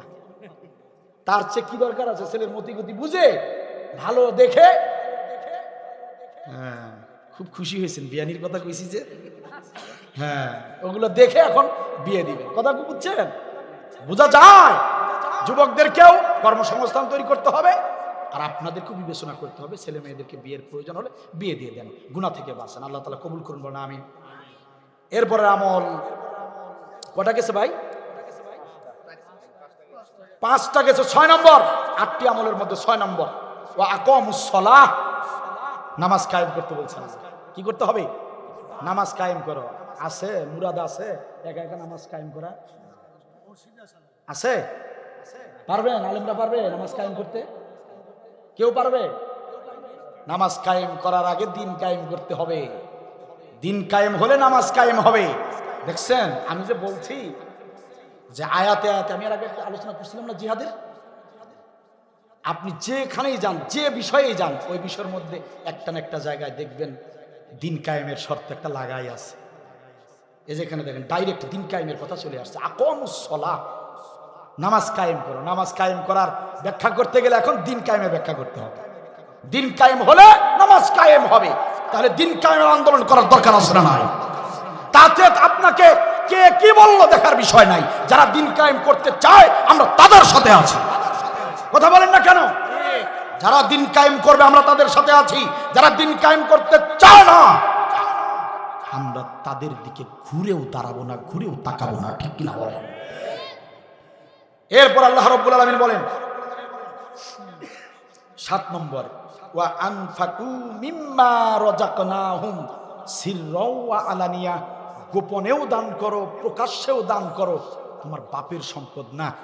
মিম্মা রাযাকনাহুম, আল্লাহর পক্ষ থেকে যে রিজিক আল্লাহ দেয় ওই রিজিক থেকে গোপনে প্রকাশ্যে দান করো। নির্দেশ কার? 7 নম্বর। কয় নম্বর? 7 নম্বর আমল। আল্লাহ বলতেছেন আপনি আমি যেটা কামাই করছি, টাকা পয়সা যেগুলা, আল্লাহ বলতেছে এগুলো আমাদের না। কথা কি বুঝছেন? আনফাকু মিম্মা রাযাকনাহুম, আল্লাহ কি কয় জানেন? আমি যে রিজিক তোমাদেরকে দিয়েছি, দেখছেন কথাটা কি? ওইখান থেকে দান করো। বান্দা গোলাম, ওটা তোর বাপের কামাই না। এই কথার আসল ব্যাখ্যা হলো এইটা, তোর বাপের কামাই না, তোর চাকরির কামাই না ওটা। আমি আল্লাহ দিছি, ওখান থেকে টাকা বের কর, বের কর। নন্দলালপুর কবরস্থানের জন্য দে, টাকা দে। কথা কার? কথা কি বোঝা যায়? আমরা কই যে আমার টাকা না, আমার না। আপনার যদি হয়, এই যে যে হাত দিয়ে কলম দিয়ে চাকরি করেন, যে পাও দিয়ে পেডেল মেরে যে রিক্সা চালান, অটো চালান, এই হাত পা কোথায় পাইছেন? মূল ইনভেস্ট কার? দিছেন ভাড়া আজ পর্যন্ত? দিছেন? পেশাব করতে গেলে 5 টাকা দেন, হিসাব থাকে না? কি লাগে না 5 টাকা পেশাব করতে? সামান্য এইটুকু একটা ঘর, 2টা পা রাখার শুধু ইয়া করে দিছে, ইট মেরে দিছে, সেখানে 5 টাকা দিলেন। আর সারাটা জীবন কি না করলেন ওই হাত পা দিয়ে? কোনটা বাদ দিছেন কাজ করা? সবই, সব যত অঙ্গ প্রত্যঙ্গ আছে কোনো পার্টস কি বাদ রাখছেন? আল্লাহ কয় ওটা আমার রিজিক। কার? তা আমার পথে সিররাও ওয়া আলানিয়া, গোপনেও দিবি প্রকাশ্যেও দিবি। সুবহানাল্লাহ বলেন। গোপনেও দিবি প্রকাশ্যেও দিবি। কথা কার? দেন, এখন দেন, তারপরে মুনাজাত হবে ইনশাআল্লাহ। দেন এখন দেন। 8 নম্বরটা দেওয়ার পরে হবে। জি হ্যাঁ জি না, প্রধান অতিথিকে ধরা লাগবে না। প্রধান অতিথির মন সম্পর্কে আপনি জানেন না ভাই।